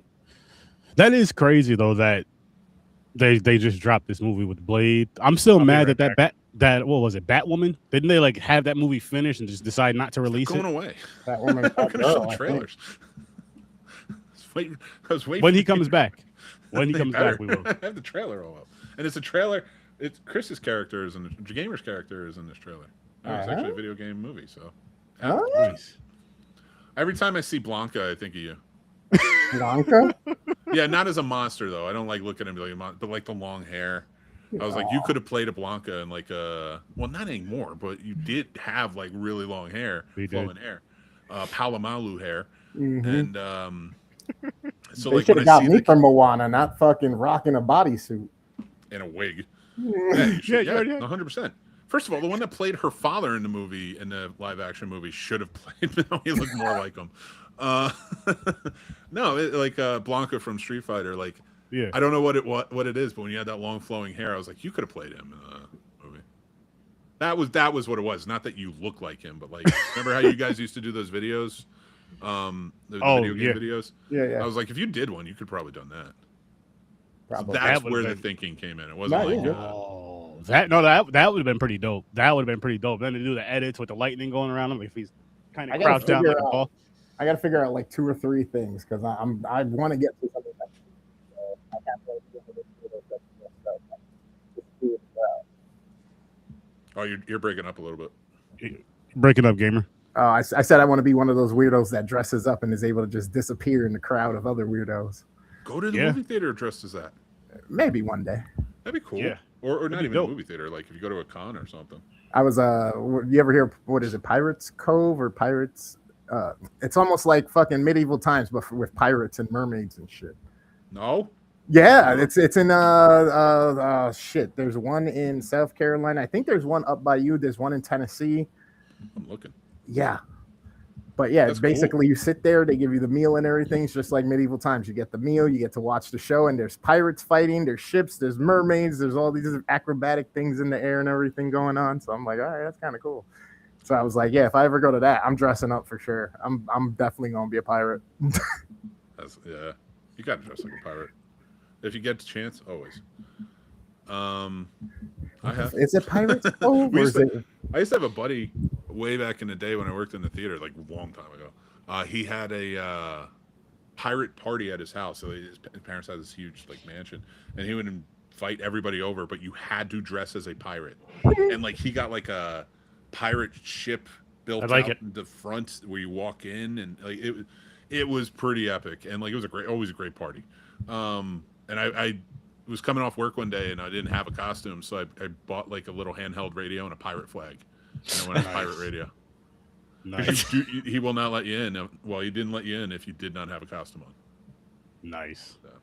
Myrtle Beach, Panama City, Florida, and Pigeon Forge, Tennessee. Pirates Voyage. There's another one called Pirates Voyage. Pirates Dinner Adventure in Florida, and then the Beacon Barrel at Disney World has one that they do. I just found a place here in Virginia that it's like hours away, but I'm willing to go. It's a bed and breakfast safari. They have penguins, flamingos, lemurs, giraffes, and you stay at the bed and breakfast, and they're just there. It's like you can go out and feed them. That sounds awesome. Yeah, I'm gonna take my kids. Me and the wife are gonna take the kids. It should be fun. I want to feed a giraffe. I want to ride a giraffe. Oh, they got one more. I want to become friends with one. Mick, gonna you follow riding me a home. draft? What would be- you name him? That's a good question. I'm gonna think about that one. I'm not gonna jump on that. Okay. It's a giraffe. Gus. Gus the giraffe. There's only one name for a giraffe in my book. Okay, what you got? Jeffrey. Aw. He is a Toys R Us kid. We got to give it That's to him. it. Yeah. Oh For my sure. goodness, that sounds awesome. Giraffes though. are majestic. They Okay, really are. they're adorable. They're beautiful colors, and they have giant fucking necks. I've never seen one in real life. No. What? I have. I didn't ride it though. I've Look. seen giraffes before, but like not like go up and feed them. Baby giraffes are attacked by like an fucking ostrich. -- 12 feet tall. It's fucking crazy. It's like, dude, what the fuck are you doing? What the hell you so big? Hakeem Olajuwon said hi. The fuck? So, what do you think about LeBron being on the Sixers? Who? Oh, LeBron man. looking up at the draft, like, what do you think? We gonna do these trailers. Yes, sir. Yes, sir. First one up it's actually a scene from the new Street Fighter movie.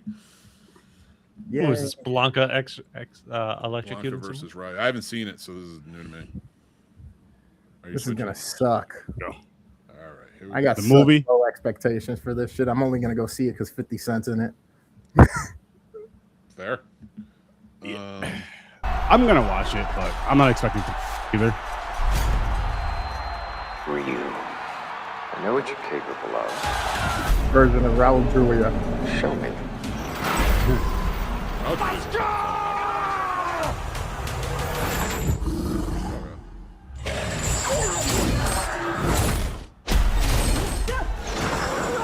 I wouldn't want to fight him. Me neither.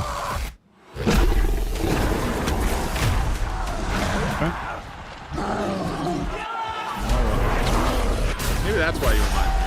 Momoa reminds me there too. Christ. Ah, Then you die. He's huge. I want you. Is that Momoa? Yeah. yeah.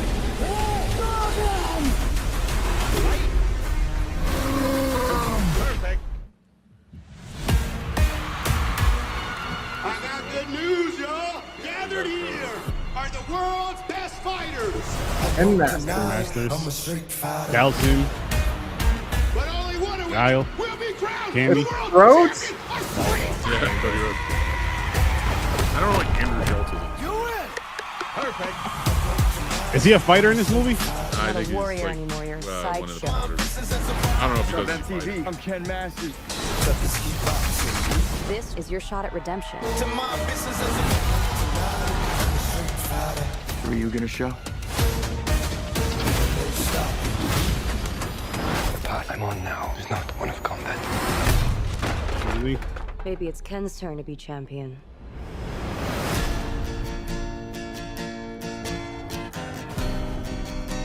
How do you Okay. find me? I'm paid to find champions, Zangief is big even as if they're shit. lost. Yeah. That guy was on last season of Reacher. He made Reacher. Good to see you, old friend. Damn.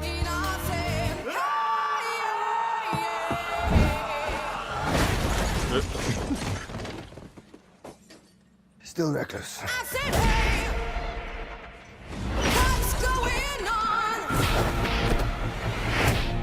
Sit down. This tournament is not what it seems. We have to be ready. It's October. Like, I'll check this out when it's on streaming. I'm not gonna. I might. I'll go to the theater. About your thighs. Yeah, I would just go just because Street Fighter. Come on. That's not really the only reason I'm watching it, because fucking 50 Cent. I'm going to see Andrew Schultz. No. Oh, wow. I'd rather see Cody Rhodes. Okay. Oh shit, Is that Akuma? Akuma? Yep. Yeah. Demon. I'll say this from this trailer right here. This looks great. Super This fun. doesn't look bad. It looks like it might be some good fanfare, some good fucking service stuff. I'm also still a little scared because of the original. If I'm I being get I honest. mean, that was just god awful. The original's probably one of the worst video game movies ever made, besides that Mario Brothers movie. The Mario Brothers, the original Mortal Kombat, and the what was the other? The original. Not the original Mortal Kombat, the sequel to the original. It was The Annihilation. sequel is terrible. Annihilation. Yeah, but they're still all products of their time. Like I always said, those movies should they were just made at the wrong time. You know what I mean? Now Yeah. I think is a great time for it. And I agree. I think I don't know what it is, but all right. And not to put him down, but as an actor, I've seen 50 Cent. Yeah. He's not a good actor. No, he's not. I was just And joking that he's the only Andrew reason. No. I know you are. I'm just saying.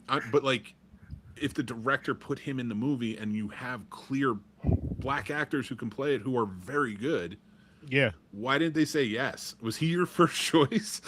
Like, that's where I'm at with it, is like, if like that or Andrew Schultz or other, like, you have actors you can go with who can pull this off and look the roles and stuff like that.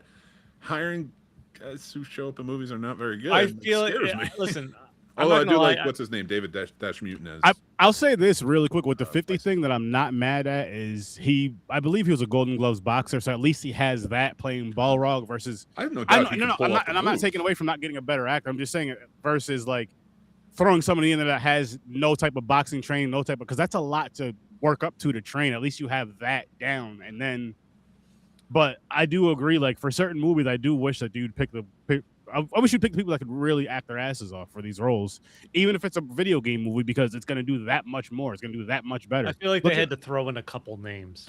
And don't get me wrong, it's not just Street Fighter that does that. Like when I watch Marvel movies that stick like people in the roles, and it's like, come on, like get an actor. Like these are important characters. Like it's the same in a lot of things. Like even He-Man had a few where I'm like, come on, like get an actor. What are you doing? But yeah, this next one is an original.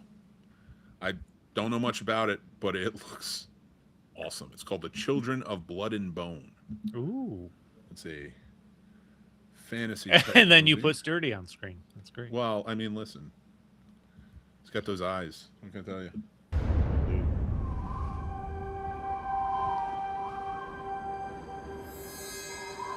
My daughter, you must not be afraid.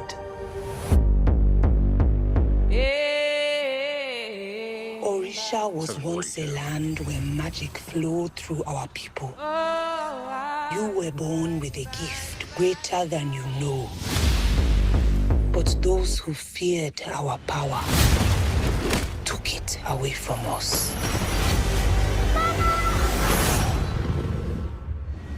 I feel like I'm watching House of the Dragon. I know you miss her. Your powers may be gone, but that does not change who you are. Magic. That was the other guy that was up for... is a festering disease. Purge it! Yeah. Who I would have been happy with, too. You are the future king. Same. What if that is not the kind of king I want to be? For years, I have trained you.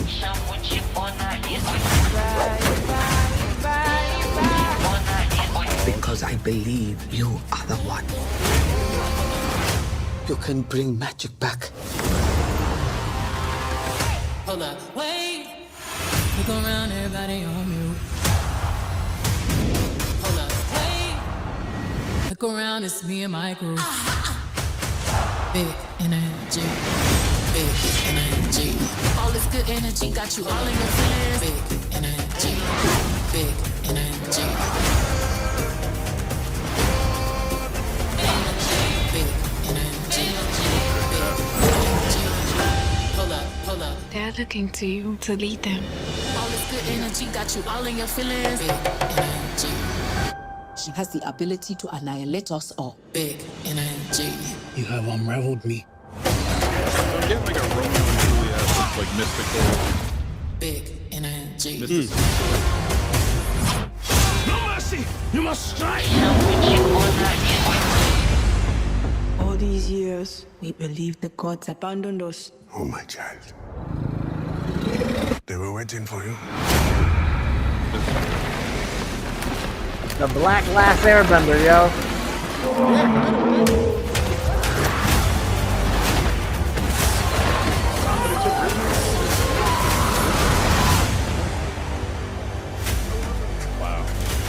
Looks really good. That looks. I'm not. I sure want what to see that in theaters. Yeah, I want I'm to not see sure what that. the story was, but that looks cool.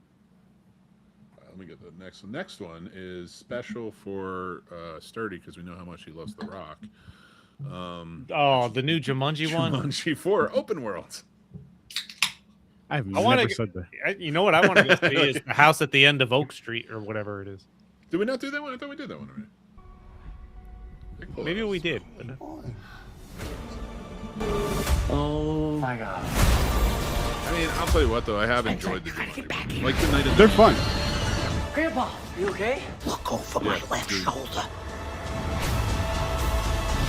a weird episode of It's Always Sunny in Philadelphia. Sonny, do you know him? Spencer and I were both inside of him when we were in Africa. Dr. Bravestone, I'm so glad I found you. Of course you are. Because of my reputation and my charisma. Charisma. You're what?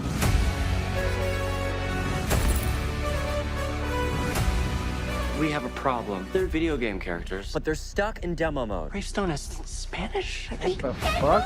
Tyson. There was a hippopotamus in the alley. My nephew, he's a lunatic.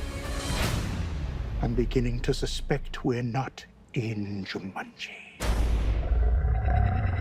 Damn rats. Donatus, hi.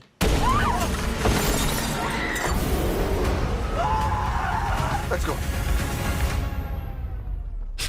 Why do they run like that? Honey, these new friends of yours make me very uncomfortable. No one is going to stop us. Dr. Bravestone's the best driver in all the Jumanji. If you don't slow down, they At will least make they're us using a stop the Volvo, the car. safest car in the real world. Get in the back. Fine, but you listen to me. I should be the one to. Damn. Come on, no time to waste.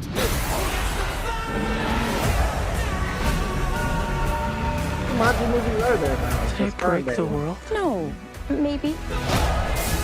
The only way to stop this is to get you guys back in the game. Push. What's that? Mom! Goodness. Spencer, honey. Mom, I'm right here. Excuse me? Yeah. Sorry. What is this miserable? Am I dreaming, Donatus? Yes, I am Donatus. It's me, Janice. Janice? You look terrible. So different. With muscles and penis and no hair. I'm okay. Where's Aunt Nora? Tyson? Who's Tyson? I'm Tyson. Except I'm a black grown-up. Well, let's see Sturdy in that role. Get ready. Violence is never Yes. the answer.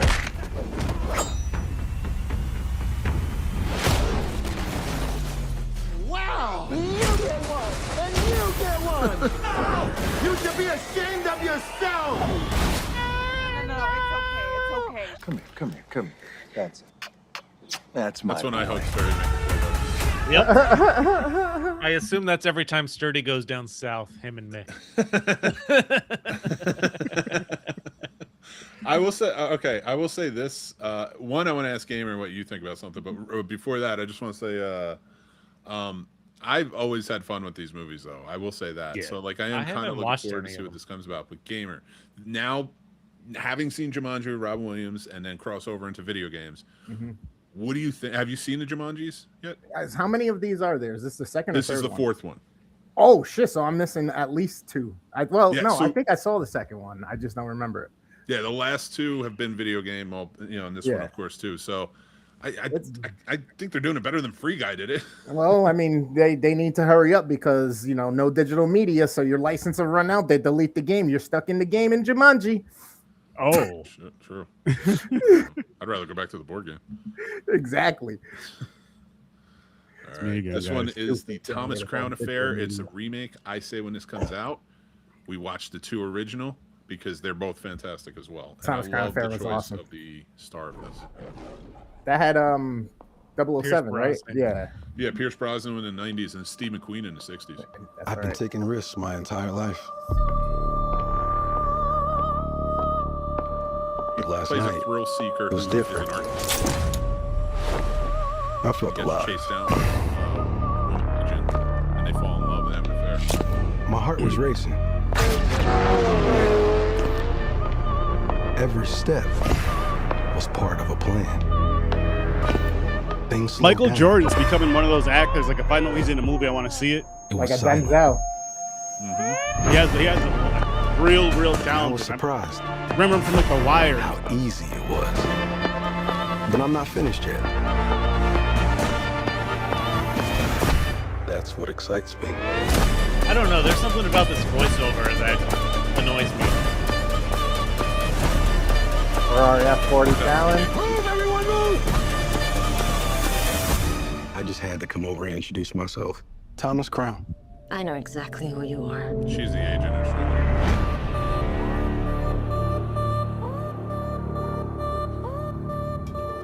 If you don't jump, can't catch me.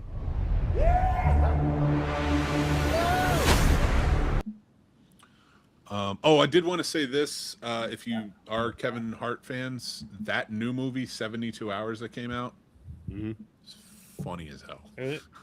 It's worth a watch. All right, Really? maybe I'll watch it then. I don't. I was a big Kevin Hart fan. Then I kind of got burnt out on him for a while. It's the other guys that he does a good job in it. I'm not gonna take anything away from him, but it's the other guys from Saturday Night Live that really make that movie. Okay. Okay. Michael B. Jordan. I don't know. I want to like this, but too many black people. Yes. No.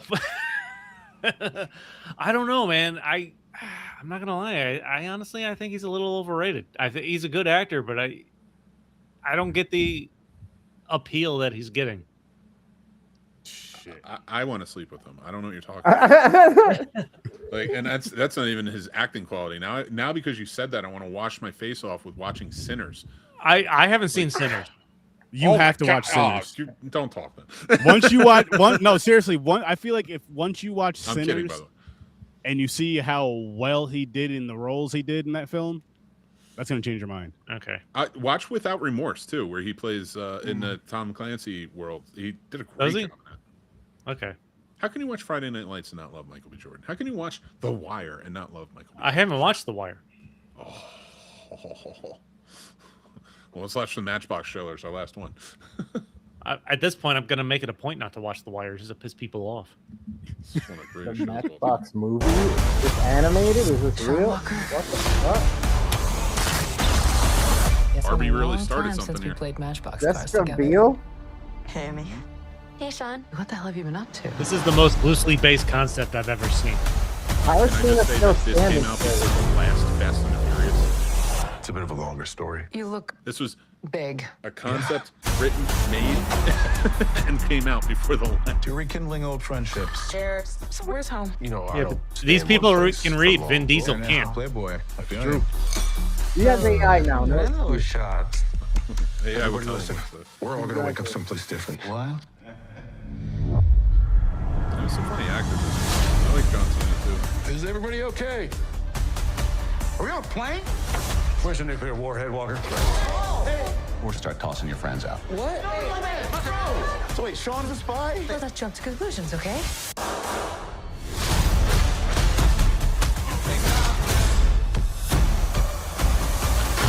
We don't know if he's a good guy. That guy said he was gonna throw us out of a plane. Only bad guys say that. What do you need, buddy? Need to throw these guys off the plane. Nuclear warhead went missing. The CIA thinks it was me or us. Get in the chopper, Sean. Yeah, unfortunately, the timing of all this looks really bad for you guys. Oh, God. I got a plan. We need to re-steal the bomb so we can get our lives back. Ah, great. Did they just I was thinking it was going to be something hard. repackage the second season of fucking Peacemaker and turn it into a movie with other actors? What was that? It's like a crunchy sound. Yeah, it's like bodies. You think they're okay? Probably not. Clean it up. Won't be a problem. Treat him like a human teabag. I can't do what I do and drag the Matchbox gang around with me. We made a friend. Oh, my God. Take what you need. I work alone. Not anymore. Okay, Joe. Back to Joe. You guys make a movie about So they turn Matchbox into Fast and Furious 6. Yeah. So it's even funnier that like The Rock didn't like John Cena being in Fast and Furious, and it was like this whole big thing. So John Cena made a movie before they could make their. They probably never will. And this movie will be better than the Hey, when we tell Furious this story, you leave this part out, okay? Okay, and I never dropped the gun. Deal. Yep. At least this is going straight to streaming. You know? Yeah, fair.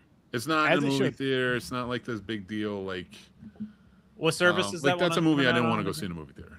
Apple. I'm changing my mind on how. Street Fighter though. How do they make this into Matchbox? How does this have anything to do with the world of Because they play with Matchbox cars as kids. That's I did too. That's the nut of it. That's legitimately the concept. And then they just like, let's make an action movie and then have 5 minutes where we tell people that they played as Matchbox cars as kids. As kids. I did it But all wrong. I honestly, played it with still Matchbox looks great. cars and I then want to learned how watch it. fix them. The This fuck was was I doing? I announced- could have been a superhero. Yep. This was announced as soon as Barbie did so well, and I feel like they didn't watch Barbie, and like why that was like a special movie, and like why that worked. Like it was like there's actually a good director who wrote it, who also wrote it and put a good story to it. But honestly, with this one, John Cena's earned my respect that if he puts out a movie and there's any comedy in it, I'm gonna watch it. I will too. And it's the Ricky Stenicki effect. Ricky Stenicki was a horrible movie, but he was very good in it. He commits. That's the thing. He fucking commits to his roles, and he's fun to watch. I agree. Yeah, that one. That one looks like it's gonna be a fun movie. Good, probably not, but it's gonna be a good time to watch. It's gonna be a fun time to watch. Probably a one-time watch, in my opinion. I could be wrong. I could be completely wrong with that, but again, like everybody was saying, looks like just like another Fast and the Furious. It's Fast and the Furious with another title. Without Vin Diesel, I'm there. Yeah. I say we give James and I a punishment movie. All right, let me. I got the one wheel for him. Why don't we just do this wheel? Who cares? He loves Christian movies and Steven Seagal.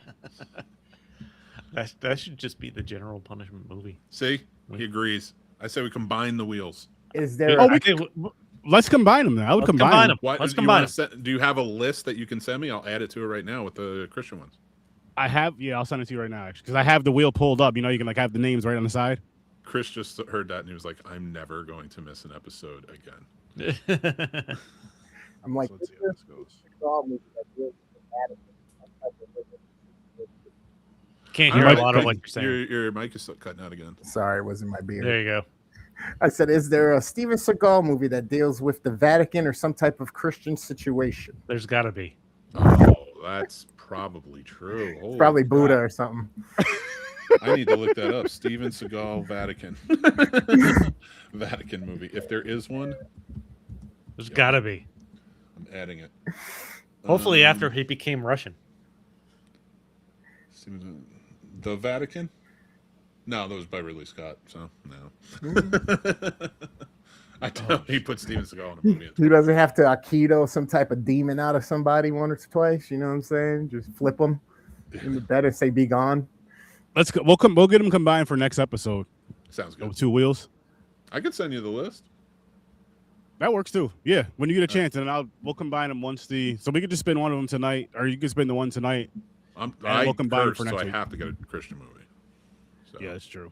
That's true. I say we just because you need God in your life, or Steven Seagal. All right, let me pull it up. Hold on, here we go. I'm gonna go grab a water bottle real quick. And if it's really bad, we'll make James watch this one. And he pulls up Sturdy again. I didn't pull up anybody. He goes straight to his first one. Top dog, baby. All right, here we go. Oh. This sucks. Did that one say hearts or Trump? It's because I don't know what I'm getting into. Oh, no. I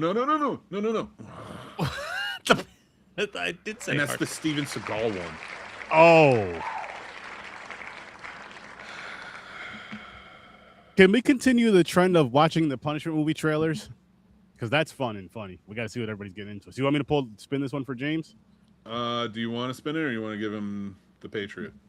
I think you should just give him the Patriot. That's fair. Sturdy's Give like, him the Patriot? No, because then I have to do it. Well, if we're combining, it doesn't matter.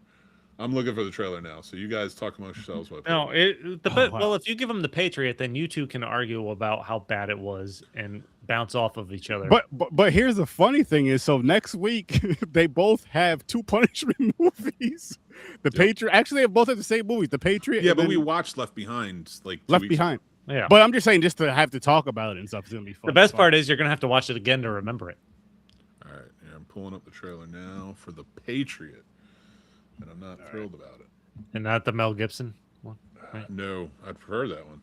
Oh, James said he likes the Patriot. With Steven Seagal? Seagal? James, you're a liar. I like that he. I'd like that he. One? Yeah, I'd like that he can comment but not be here. That's fun. Mm-hmm. I made it go big, and then it that's what she said. There we go. All right. Oh, this looks horrible. I remember I watched the trailer for this as a coming attraction to a VHS I rented in like 1997. I don't know why I remember that, but I do. Hey, Sturdy. There you are. Hello. Okay, back again. Here we go. Make it more. Light Pictures presents. In a country of rugged beauty. Oh, God. Where people live close to the land. It's already great. Dr. Wesley McLaren has found a home. You're touched by an angel. But even in Jump this on, peaceful James. place, Review the movies with us. there are Somebody's about to forces be which threaten touched by life. Steven Seagal. Yes, sir. Talking about the CIA. Yes, Yeah, set up and join us, James. Yes, sir. Forces which have unleashed a deadly virus. What do we got? Blood pressure is 240 over 120. Respiration 30 and shallow. This guy looks pretty bad too. How you feeling? Now, he has become the town's only hope. I need a response team here Steven immediately. Seagal's doing all the doctoring. Yeah, same. But with the crisis spreading, How long before the people are going to start Throwing dying? one kick yet. 1 or 2 days. with the danger Why are growing, you not in a hazmat suit, but everybody else is? Because Steven Seagal, the Russia something keeps his all the daughter's germs immunity off him. has become roundhouse everyone's the only germs. chance to survive. We gotta have that little girl. SOS, baby. If you got a shooter, plug the hole.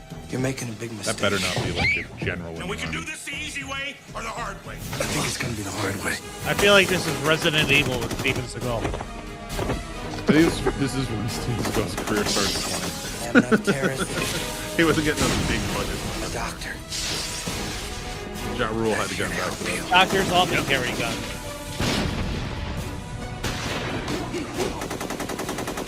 That's like the army to save people.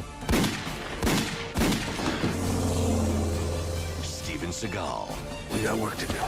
Let's get with it. the Patriot. Let's get with it. Wow. Let's get with it. Shit just looks so random.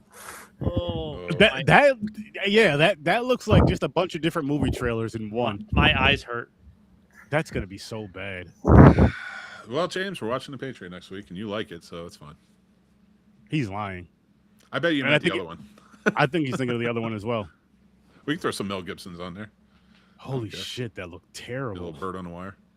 Like that looks like one of those movies you just fall upon on accident, like a terrible accidental mistake, and you just kind of stick with it because there's nothing else on. You're like, I hope this gets better, but it doesn't. There's It only keeps one. getting worse. There's only one Mel Gibson movie that you can put on that wheel. What's that? Passion. I like Passion of Christ. It's wild. It's a wild movie. Oh my gosh, It's that a was so great fucking piece of terrible. fiction. No, I'm just kidding. I'm not doing that. I'm not doing that. I'm not starting that was- war. You can send all your complaints to mickmanhattan@gmail.com. I don't know. At that popcorn and pints at gmail.com. And tell them, oh, we didn't even do the Spider-Man trivia. It's all good. No, that's fine. I'm not complaining. We had to. Wow, that fucking trailer's like stuck in my mind now. That's Wow. so bad. That is so bad. In a land. I feel like even the film wants to disintegrate when you try to watch. I'll tell you what, Somebody James. tries to If watch you're that. on here before we start the review, I won't make you watch the Punisher movie. I'll just watch The Patriot. Because I want to see my son. I miss him. He's ignoring us now. Yeah, jerk. Oh, he's probably setting up. And he probably didn't hear that. That son of a James, we got a bitch. Punisher movie. Sorry. Glad you could come. No, I won't do that. That's what she said. I made a promise and I did it live on air. I'll stick to it. Striking distance. James is getting heckled by the comedian right now for texting on his phone while he's at the show. Oh, that'd be hilarious. That would be funny. But we are going to be discussing Chris Stories from a Bar's birthday picks, Masters of the Universe, and Mortal Kombat 2. So, yeah. Yes. We're at that part. It's not working because my son turned it off. It's still not working. I don't know what's going on. I was so confused. I saw Idris Elba was in this, and I thought he was going to be He-Man.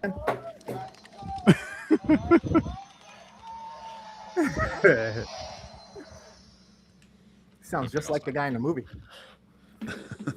No, I shut it off. I'm done. I'll play with it. I'll play with my sword on my own time. And as you can see, the door's missing on Grayskull, so yeah. Yeah. Were you playing with your sword when that happened? It's the only one big enough. It's kind of deep to get in there, you know what I'm saying? Mm-hmm. I've always wanted a Grayskull fleshlight. Oh. Hey, there you go. You got one. That Wow. for you. Well, let's kick this off though, gents. What do you guys want to? Oh, it's your birthday picks. Yeah, happy birthday. 2 thank weeks ago. you. Yeah. A week ago. Wait, when? Last Friday? Friday, right? Yeah. Last Friday. Happy belated. I say let's do Masters of the Universe first Okay. because we'll probably refer back to Mortal Kombat 1 and all that fun stuff. Hey, Oh, shit. There he is. Is he joining? Yeah, he's Yes, here. sir. No. There he is. Son of a bitch. Wait. I just came here to do this. James. Okay. Now you are getting Wow. a punishment movie now. I Wow. said if you got on here, you didn't have to watch the punishment movie. Really? The Yes. Patriot. Yep. But you literally You flipped me fucked off. up You're as doing the soon as punishment you movie got- now. I'm not sticking Well, to that's that. swearing because you guys have the whole swearing thing. Yeah. So. Oh, yeah, you did. You just swooped off. Oh, all right. I'll see you guys.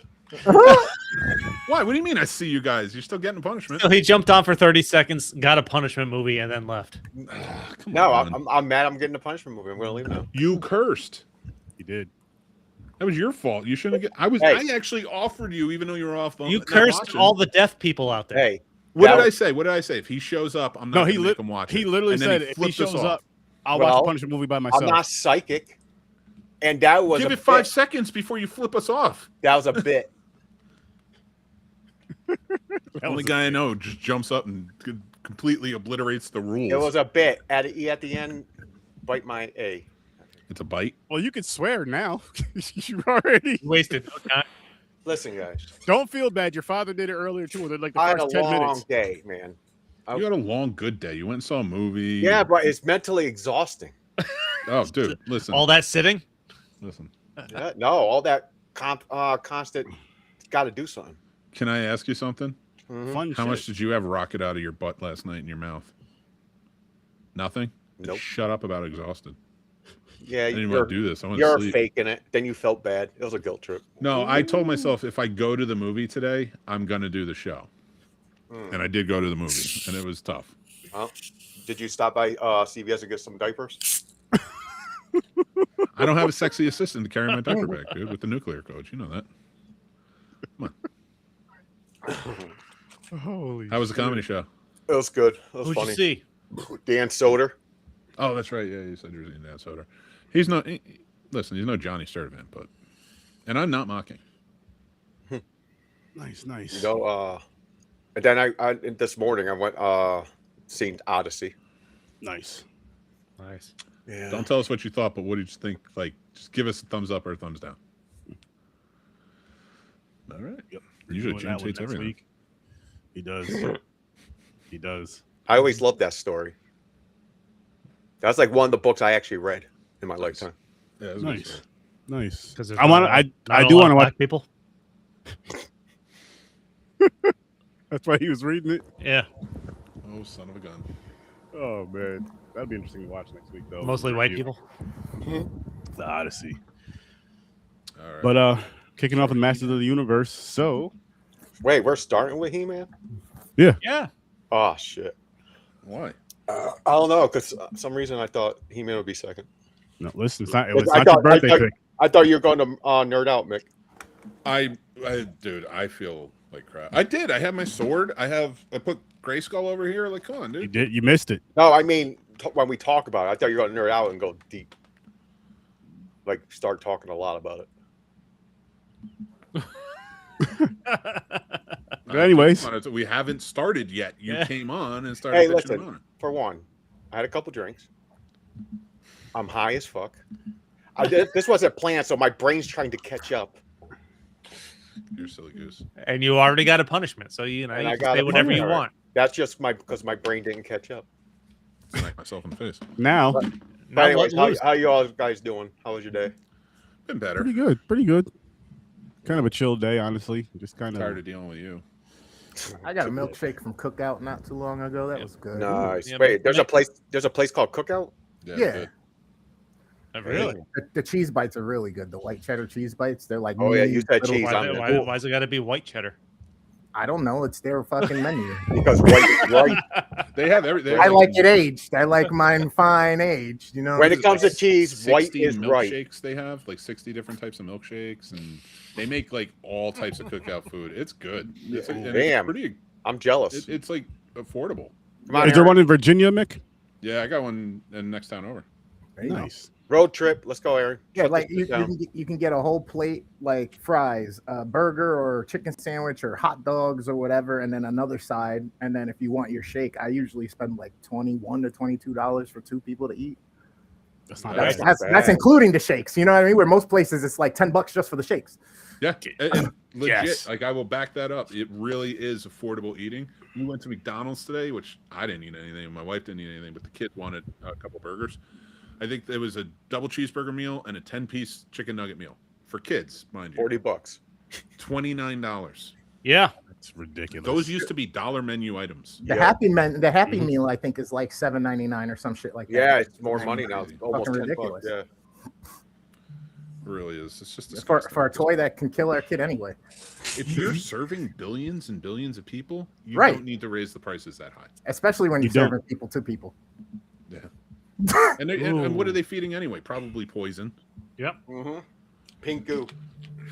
And before they get mad at me, I'm just going to say, listen, another man's food is another man's poison. Listen, there are no shenanigans, which has a full kitchen and is on Uber Eats. Because you make everything with pink slime, don't mean I'm going to stop eating you.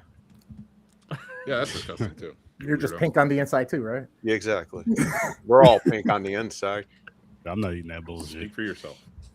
Inside, I'm something different. But Fade, what do you give Masters of the Universe? 10. What are you rating? Okay. Wow. Wow. Okay. Stories? I'm gonna go 7. 7. Okay. I enjoyed it. It's fun. Gamer? I'm right there with story 7. Mick? Normally I maybe give it like a 8, but I'm gonna give it a 9 because I just brought back my childhood. That was my problem. I'll say an 8. I'll say an 8 right now. But it was just a ton of fun. This movie was and it had a good story. There were some good character arcs. Like, I say like these fun movies, like the Sean Levy movies and stuff. No, this actually had an interesting story. It took different routes. Like you liked all the different characters, and it was pure fun. Except for fuck Jared Leto, but guess what? He had to play Skeletor. He did a good job. Yeah, he did do a good job. Yeah, let's kind of. Jared Leto was a scumbag before the latest allegations, so I'm just gonna when I refer to Skeletor and then how much I enjoyed Skeletor, it is not a reflection on Jared Leto tonight. The hell did he do again? On him. He didn't even get. He wasn't allowed to show up to the premiere stuff. Yeah, they literally he wasn't in any of the promotions or anything like that, which is super weird to begin with. Yeah. But I will say Skeletor was one of my favorite parts of this movie. Like at this point, yeah, I'm not gonna lie, I'm sure I watched the cartoon. I know I watched the cartoon, but I don't really remember any of it. I loved it so much. I wanted a little bit more of some type of a throwback to the Skeletor voice, because that's really who and what Skeletor is, the voice character that was created that makes us go, oh, that's Skeletor. You know what I mean? Yeah. But they went a little darker. They went a little more adult. Well, here's the thing. It still felt like I was watching the cartoon. He was doing his crack, like joking, making everybody laugh. Those parts, his jokes were funny as hell. Yeah. Like when and he would. But the thing I liked about it is he didn't have the voice, but he had the verbiage. Like he's like, you barbaric boob, and stuff like that. Like it's just so ridiculous for somebody to say. Like the first time they introduce him, and he eventually starts laughing, and he raises his fist, and no one's joining in with him, and he just stops and he looks around. He's like, when I raise my fist, that's the crescendo. No, it was like, and he looked cool. Yeah. Dude, it was. Yeah, this was like, I know there was probably a lot of concern how they were going to portray Skeletor, but he looked fucking awesome. You did. Yeah. Well, do you want to take it away with the story and what it's about? No, go ahead. No, you're usually the one that does that. For anybody who doesn't know who He-Man is, Masters of the Universe, it is a a world of magic, a world of adventure, things like that. It's a different parallel world, and He-Man gets sent to Earth for protection after Skeletor attacks his home of Grayskull, and for 10 years he's looking for the Sword of Power to get back. When he finally finds it, which I thought was funny as hell. Side note, He's how it all looking played for the out. power because when he gets sent to Earth, he loses the sword. Yes, because he's a kid, because he's like 10 years old. But then Yeah, he let go of pick it. up, he's like 20 years old, and 10 years later, of course. And then, so he goes back to Eternia once they get the sword, and he discovers his roots and like who he is, and he finally finds he's He-Man, and this warrior that can help, Eternia kind of defeat Skeletor and his army. Minions. And I was here for it. And let me tell you, a live action Battle Cat, I brought a tear to my eye. I love Cringer. Well, Scaredy Cringer is kind of fun. He's funny. He was funny on a cartoon, but I loved Battle Cat when he's in action, and he was in action in this. Yes, he was. And one other thing, little spoiler: my boy Orko was there. Yeah, at the end. Yeah. So I got everything I needed out of this. That's what I'm saying. I was like, so it reminded me of sitting down, probably like 7, 8 or something, or younger, with my He-Man toys, watching He-Man. So Sean Levy, watch this movie and then realize you can tell fan service stories. Yeah. With stories. Yeah, exactly. Yeah. That's how you're supposed to do it. Yeah. Yeah. I thought this was Travis Knight directed this one. Man, everybody was just good. Okay, so who do we have? We have Jared Leto as Skeletor. We have Nick Galitzine as He-Man, who I also liked. He was in Sheep Detectives. That's one of my favorite movies of the year this year. I gotta watch that. It was so. Everybody should watch. It was so good. Really? I will say what I find interesting about Nick, however you say his last name, like literally after he finished filming this, he had to lose like half that weight for something else. He had to get back into it for other stuff. Damn. Eva Lynn is played by Alison Brie. She did a good job. Oh, yeah, yeah. Idris Elba is Man at Arms. I loved it. Yes. Yeah. Trapjaw was in this, and he looked so friggin' cool. Yeah, exactly. Trapjaw. Man, Beast Man. Kristen Wiig voiced the robot. Yep. Yep. Yeah. She Which finally was did a good movie in the past 10 years. What happened to the little wizard guy?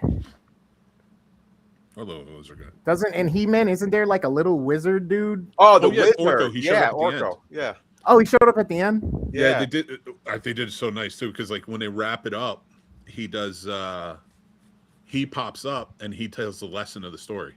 Because remember how in the cartoon they used to go and tell you the lesson at the end? Okay. Yeah, they did it with Orko, and they showed She-Ra at the end too. Yeah. Yes. Spoiler. She-Ra. Yep. Okay. So that's coming, and Amazon supposedly is going whole hog into this. They are not backing down from, even though it didn't do well. They're going to keep putting them out. They're building a franchise on it. She-Ra's getting a movie. There's going to be He-Man 2. I'm all for it. Yeah.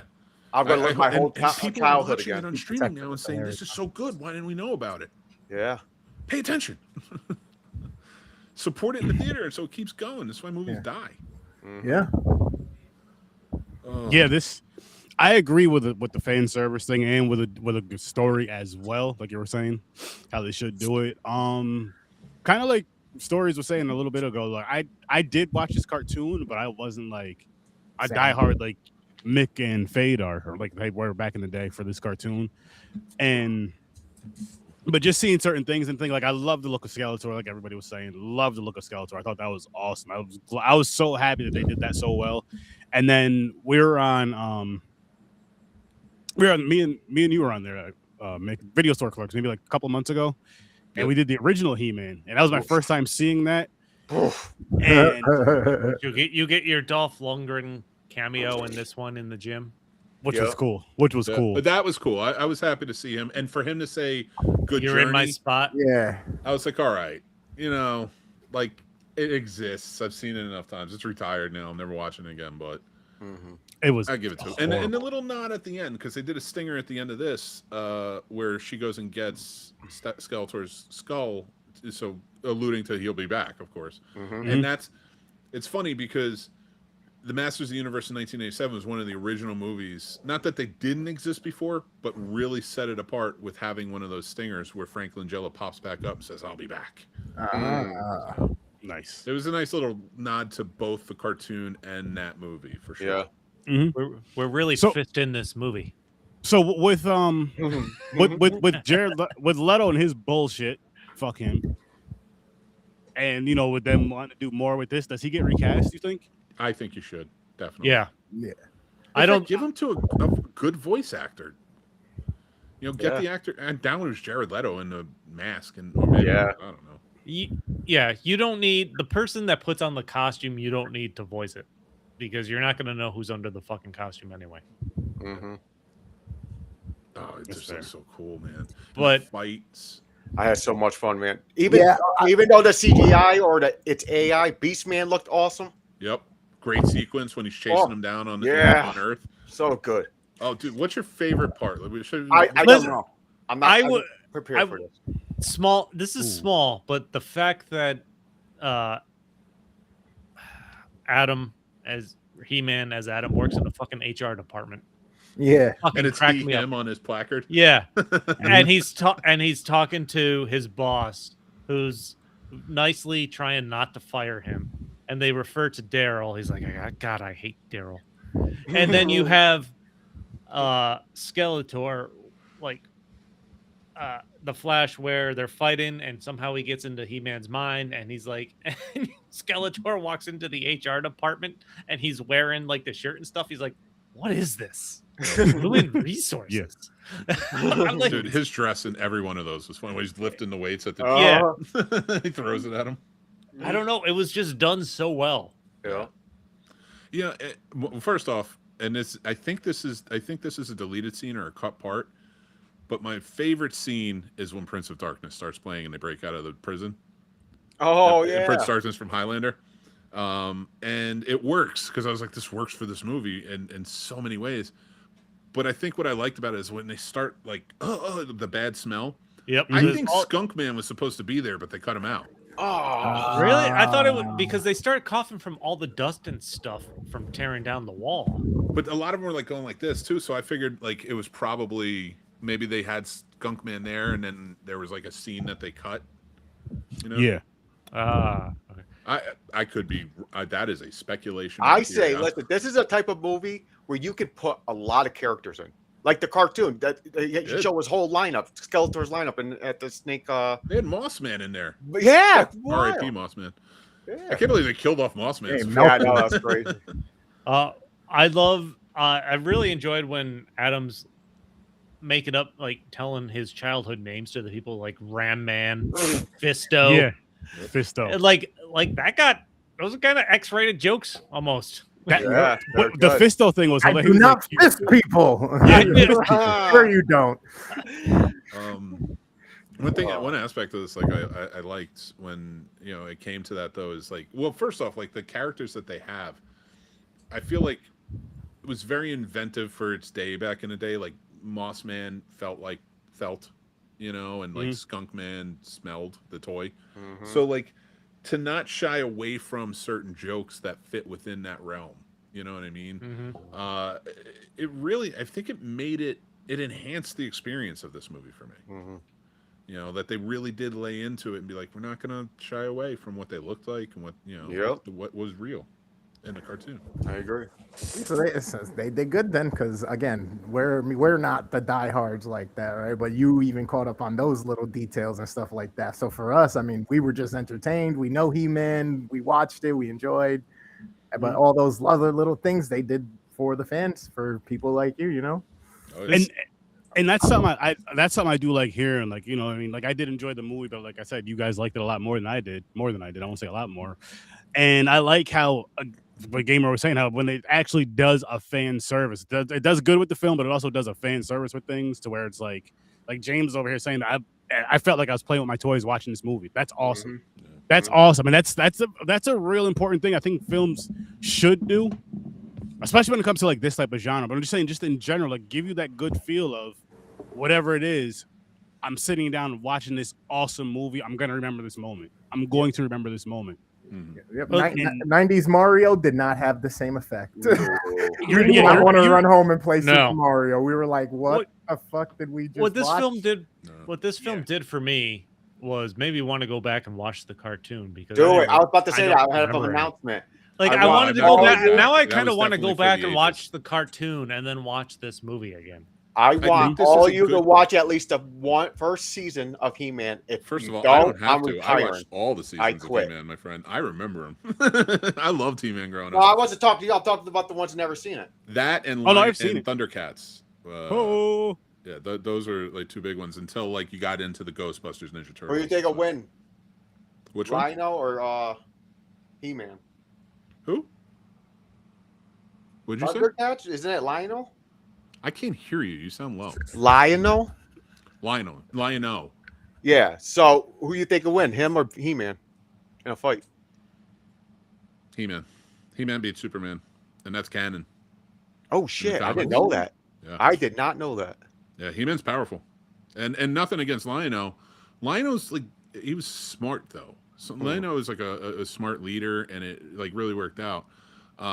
He was powerful too. Don't get me wrong. Yeah, like even everything they did where they're poking at the corny stuff made it better.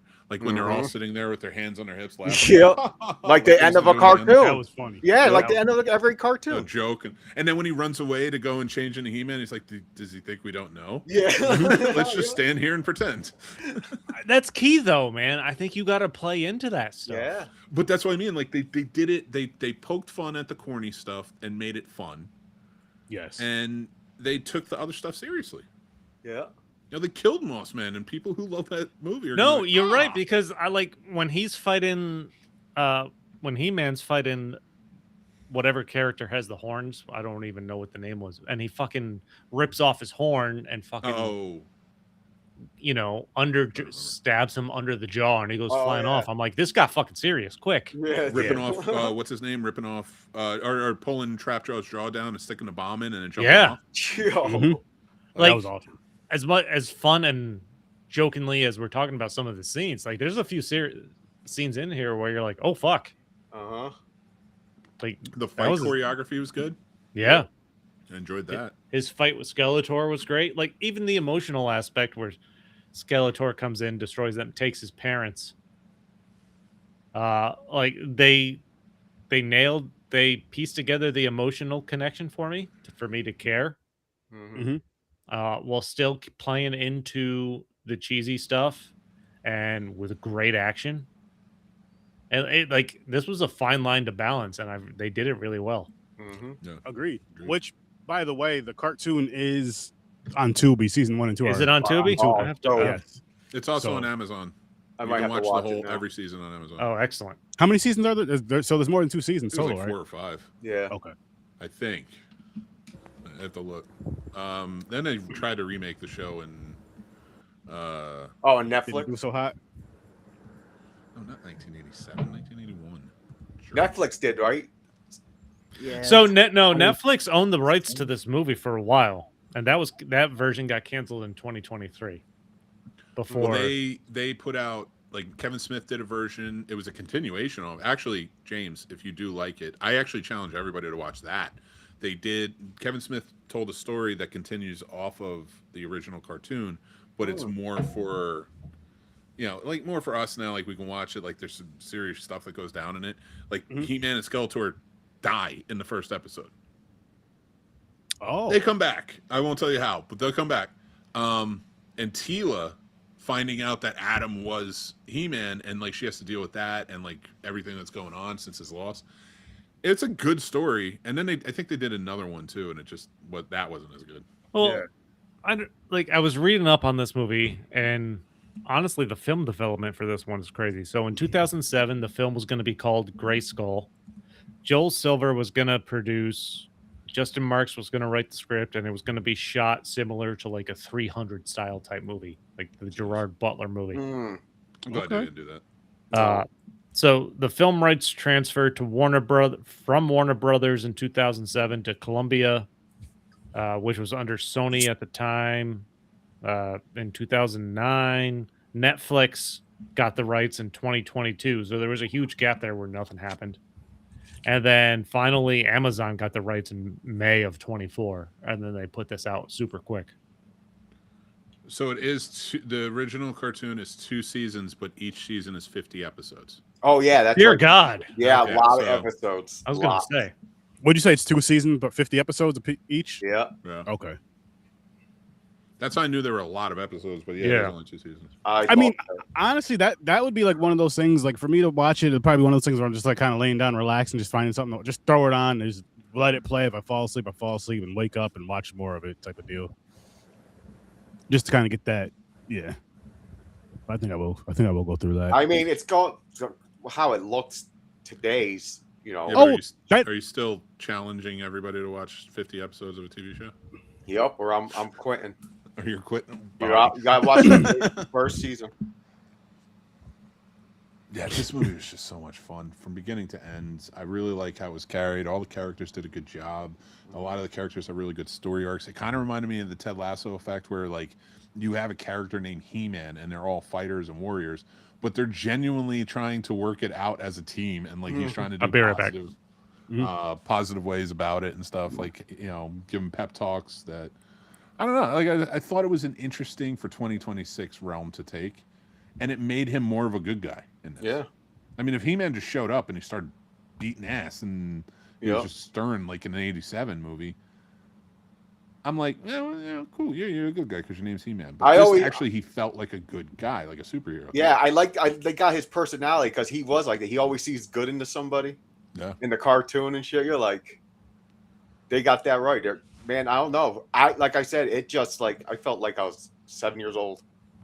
See, and that's important though, man. Like that's really, really important because for you, James, I could see this being like a feel good movie for you, just where you just throw it back on for whatever, for nostalgic sake, for whatever the case may be. I'm saying the nostalgia because you're thinking about the cartoon. I'll watch it again. Yeah. And you're not, and you saying that is saying a lot for me because I know you're someone who you like to watch movies, yes, but you don't always like to watch the same movie over and over, like to repeat a movie. Usually when you watch a new movie, you're like, I seen it, I'm good. And that's why we're reviewing it. But you saying that you'll watch this again that means a lot. That means you really, really, really had like not just really enjoyed it, but like it put you into that feel of this makes me feel good. This is a feel good type of deal. So that's dope. I'm glad that did that for you. Yeah. This will be a regular for me. I'll watch this every once in a while, like I do with like lots of movies. Now, would this one be like a once a year or like once every so often for you, Mick? I'm in the mood for it.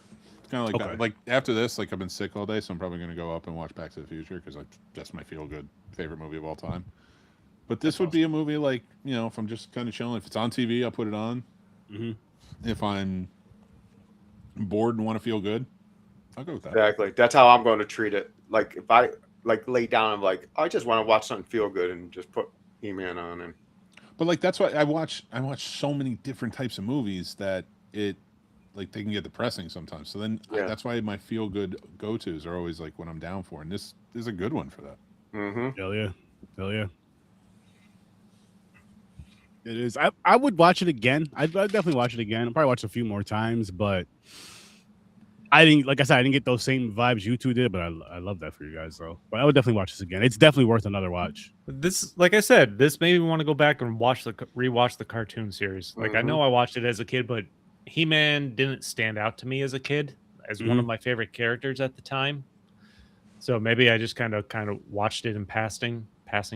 But I really enjoyed the balance of Adam's character, that like the naivety and like the good naturedness versus him realizing what he needs to do to fight Skeletor and save, like where he's first, like when you first meet him, he's telling this, like he's given the overview of his life and what happened to Eternia, and then you find out he's on a date with a girl. Yeah, it's just made me laugh. I'm like, yo. And she's like, this dude's insane. Yep. Yeah. Like from that point on, I'm like, okay, I'm into this. Yeah. Oh man. I don't know. That was great. They just balanced this between his Eternia life and what's going on there, and him in a real world working in a fucking HR department.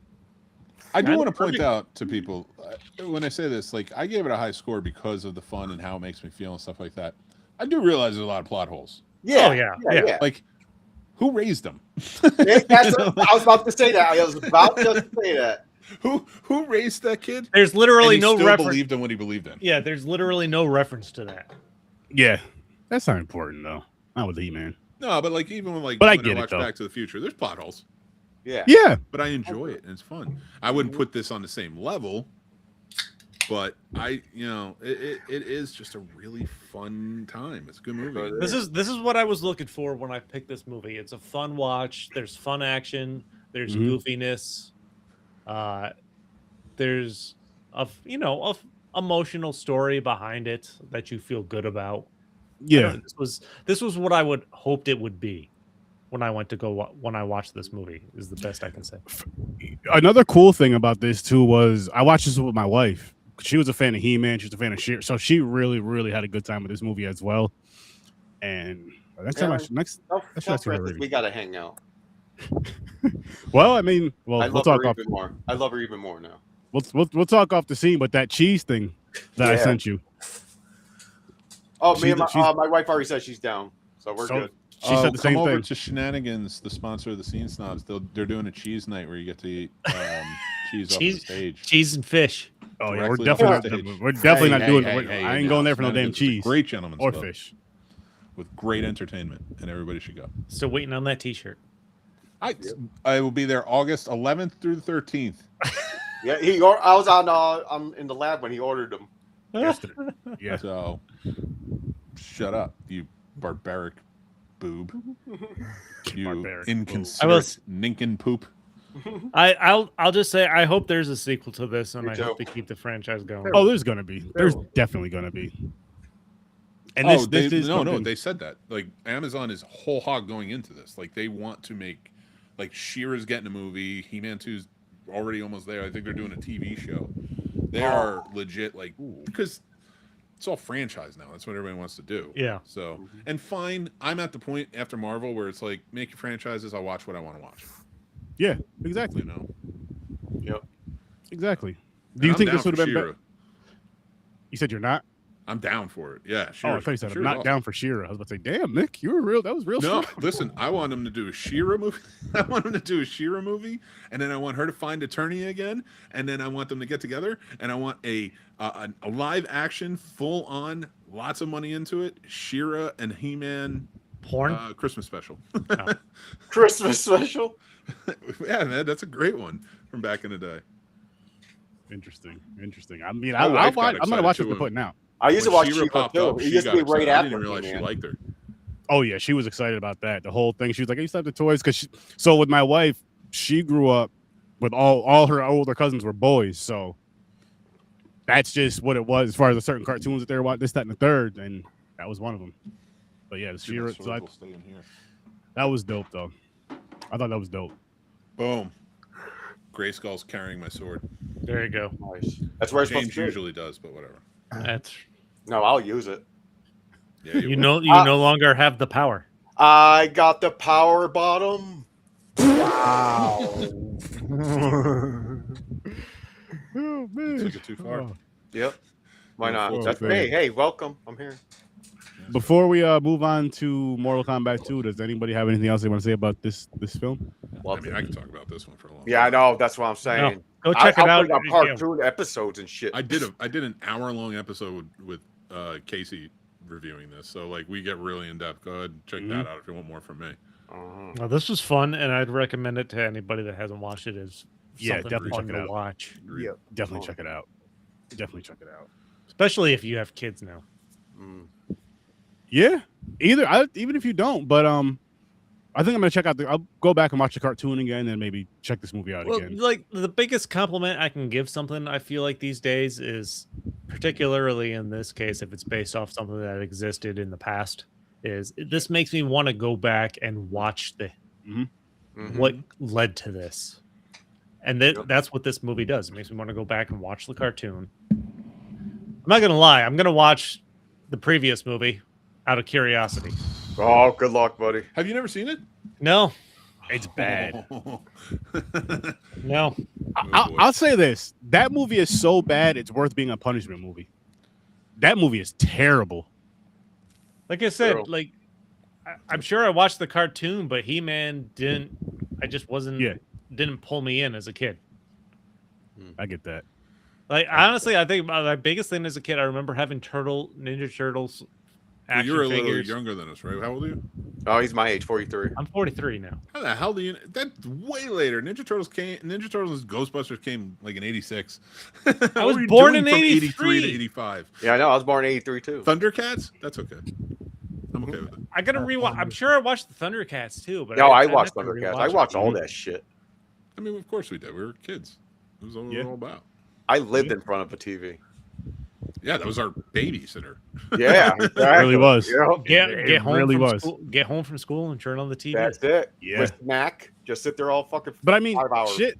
A lot of the really good cartoons, you go home and boom, it was what 3:30. Boom, here come Perfect these cartoons. lineup, You're man. getting on. Disney Afternoon. Mm-hmm. Tailspin, or baby. Fox Kids, Love fucking Tailspin, one of my Power favorite Rangers right cartoons at ever. 3:00. All kinds of stuff. All kinds, which is great.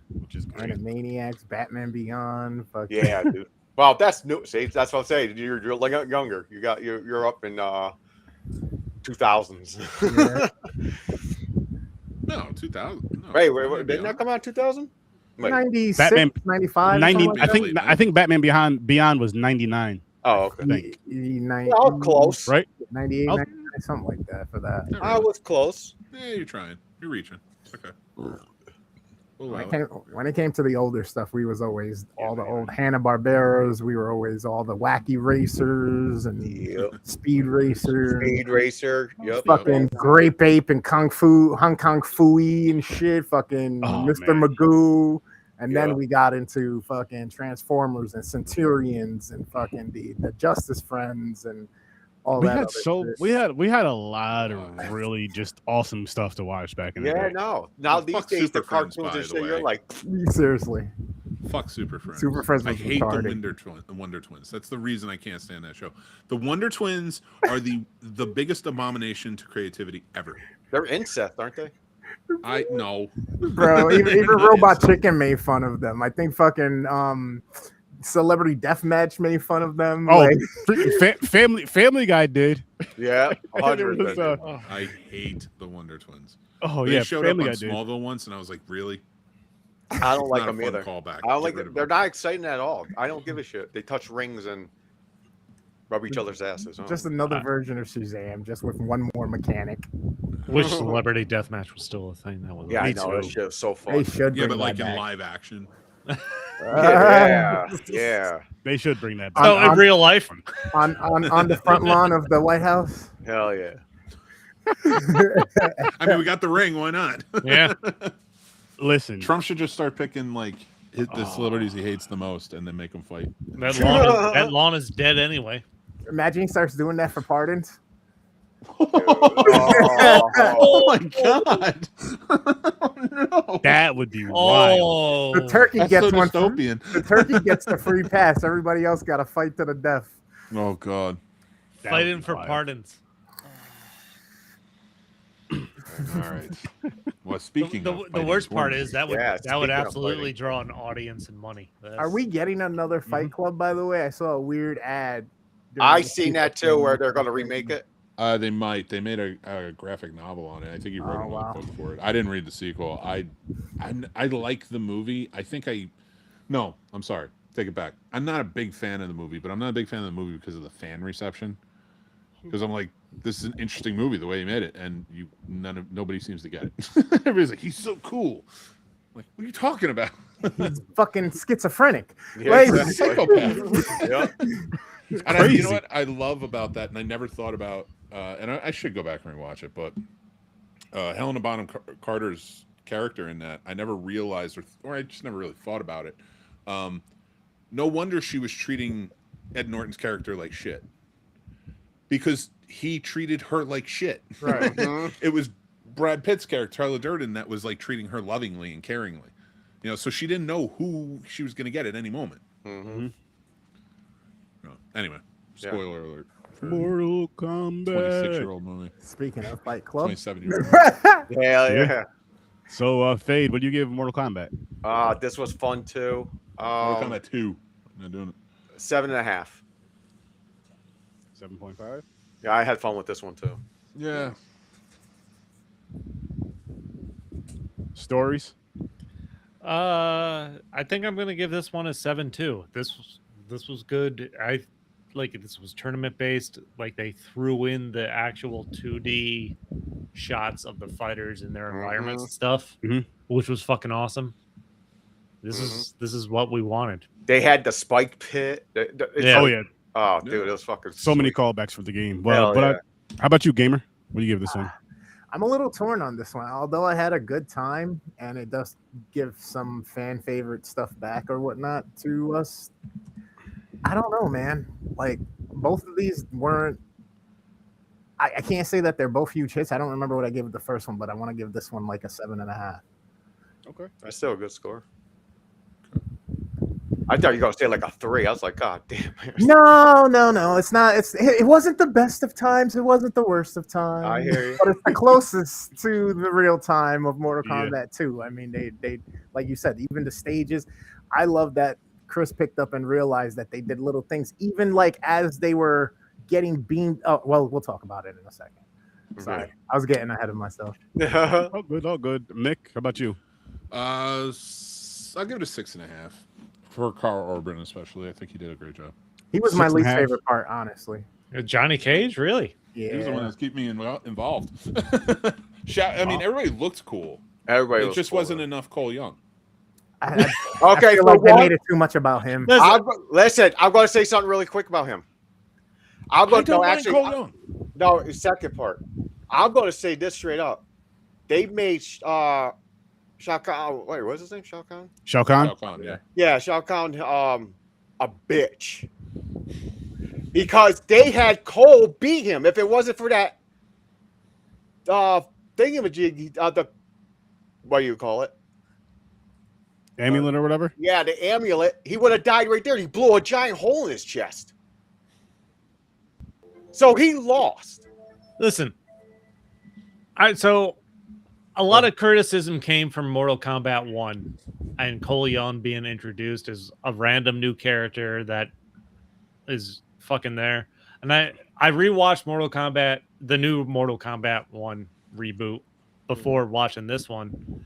And I don't necessarily have a problem with Cole Young because I feel like I can see what they were trying to do.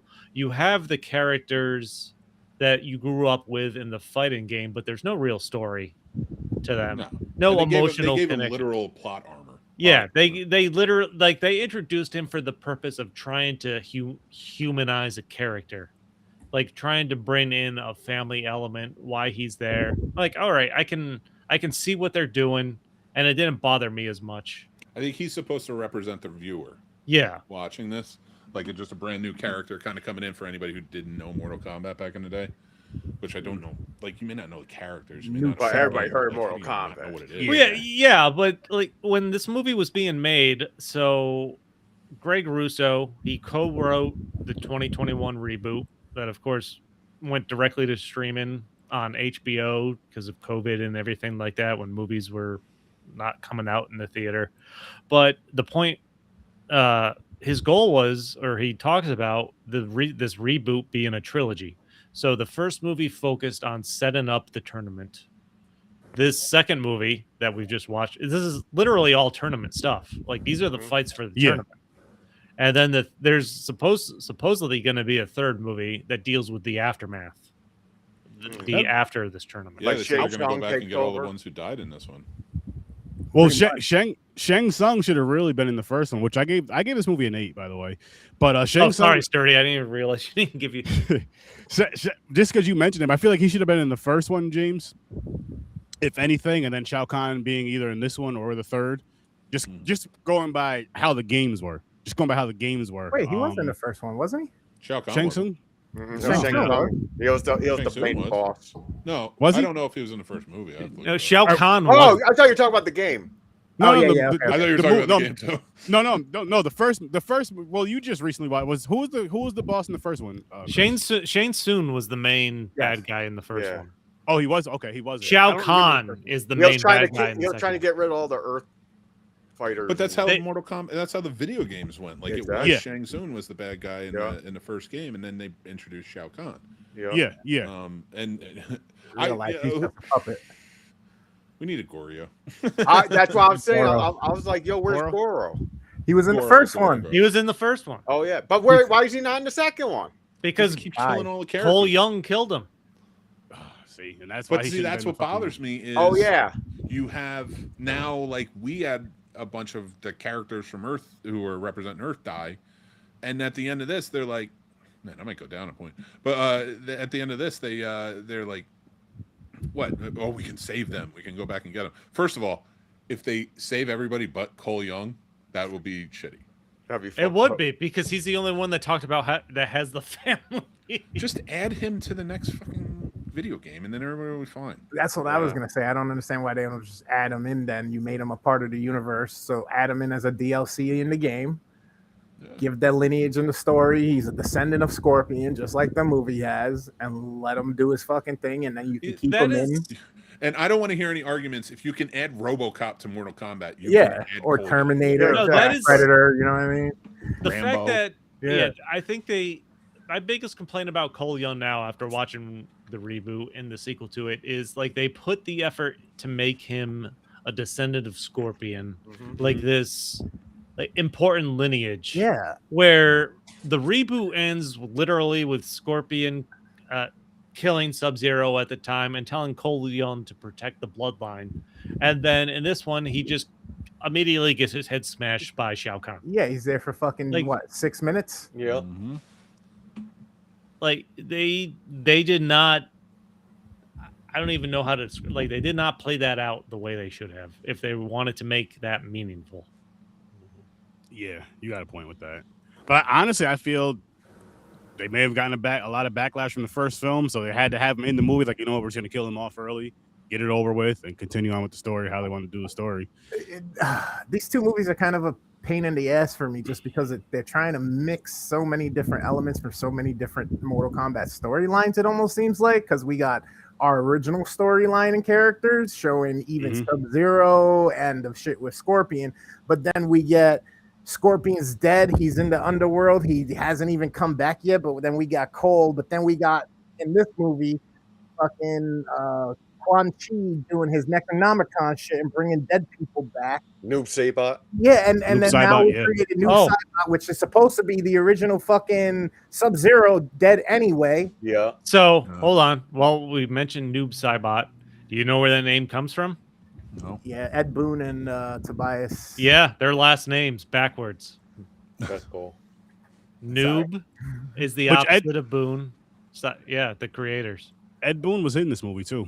So The he bartender. he was that was his guest spot, but he still does the voice for Scorpion when you hear "Get Over Here." That's Ed Boon.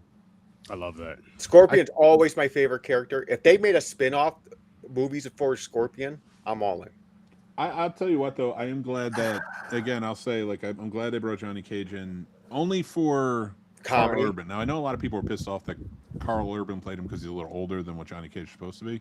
Yeah. But I think what the first one was missing was there's no seasoned actor to keep you in. Like at the helm of it. So introducing him, like, I feel like that was our introduction, and he represented us A the lot, best. lot of people wanted the Miz.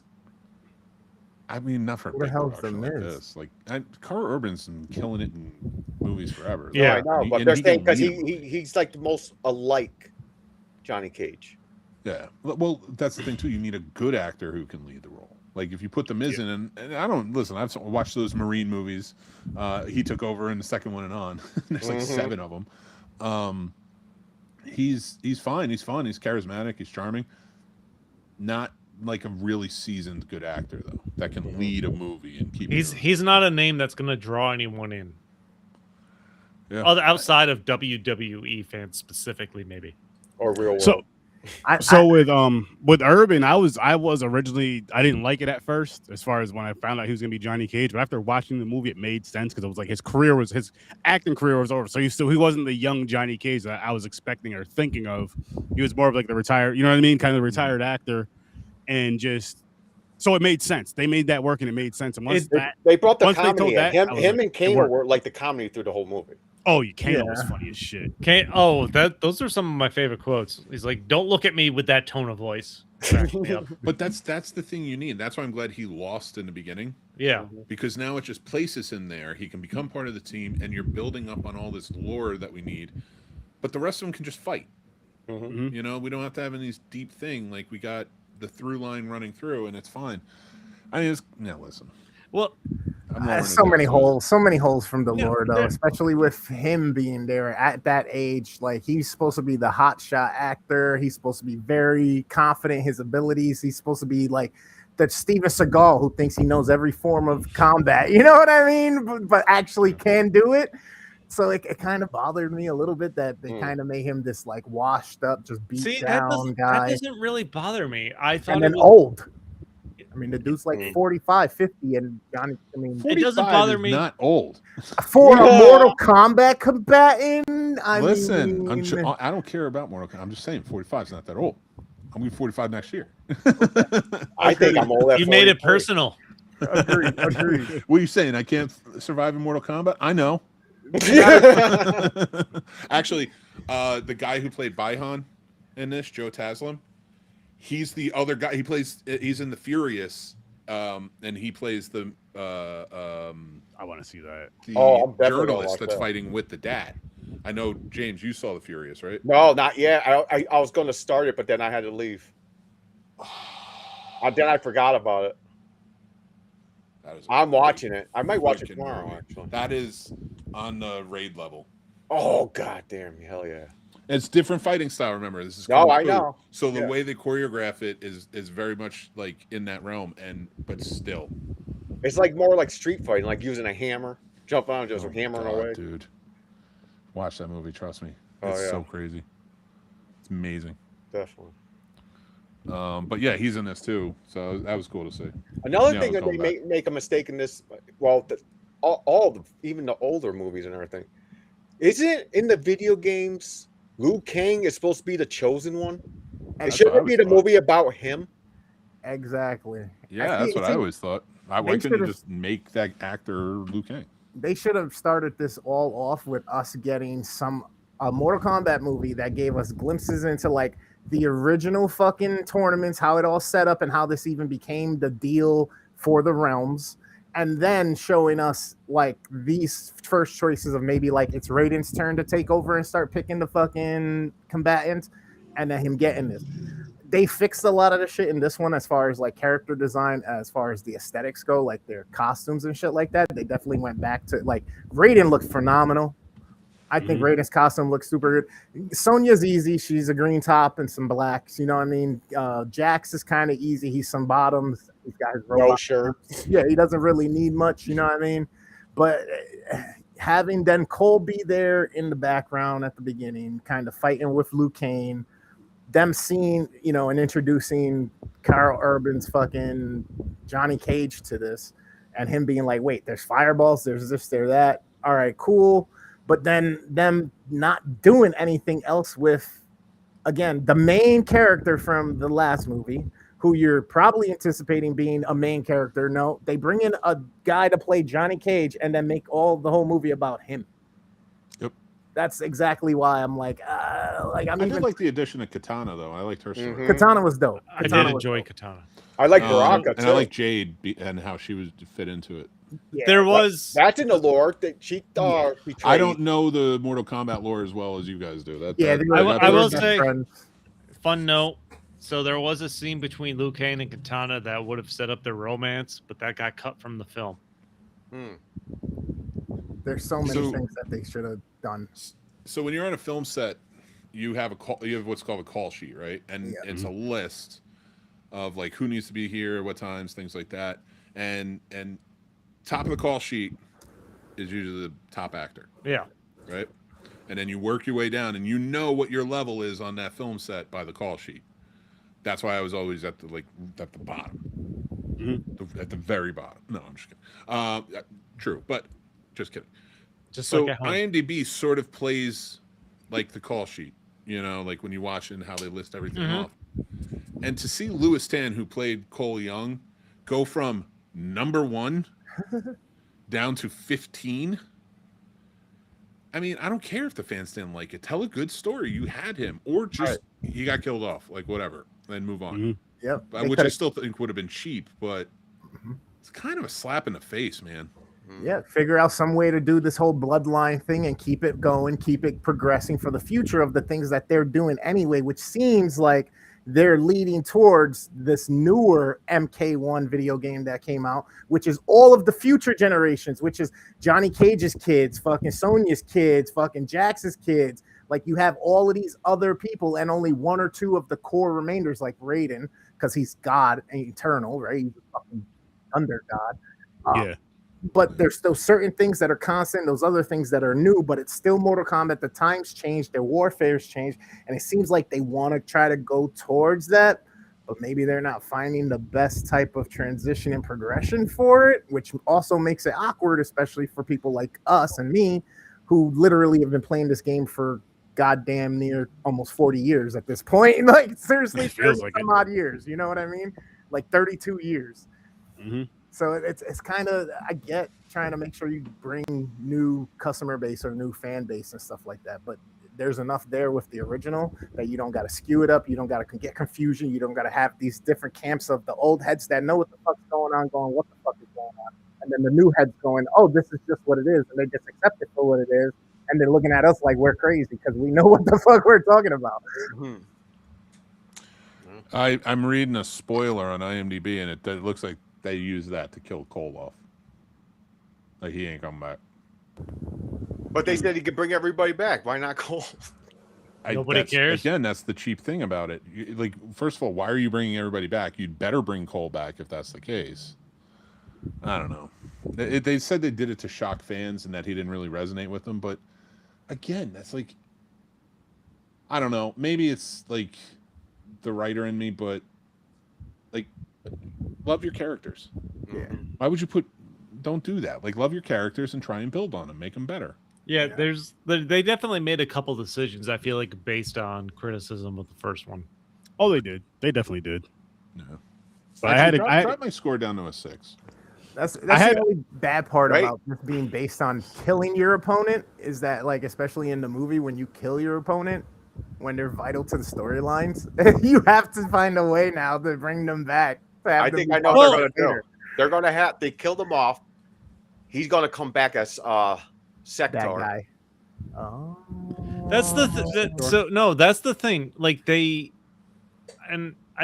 of Thrones just jumped into my mind. Like the first season of Game of Thrones, you kill off a bunch of main characters, but you have the roots for the next characters to come up and continue a story. That's kind of what Mortal Kombat's missing, and I feel like you need.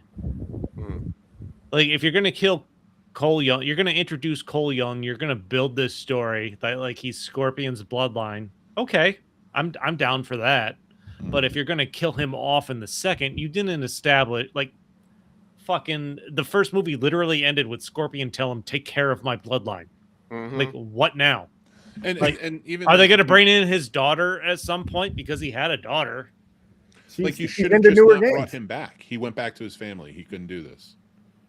Like, do something like that, but you brought him back, and then you're gonna. But like, and I get if you're killing him off, but you killed off Liu Kang too. So, and then you say, and a bunch of others, and then you're like, we can save them. Yeah, the Liu Kang's mission becomes to go saying Kung Lao. Like, what does that mean?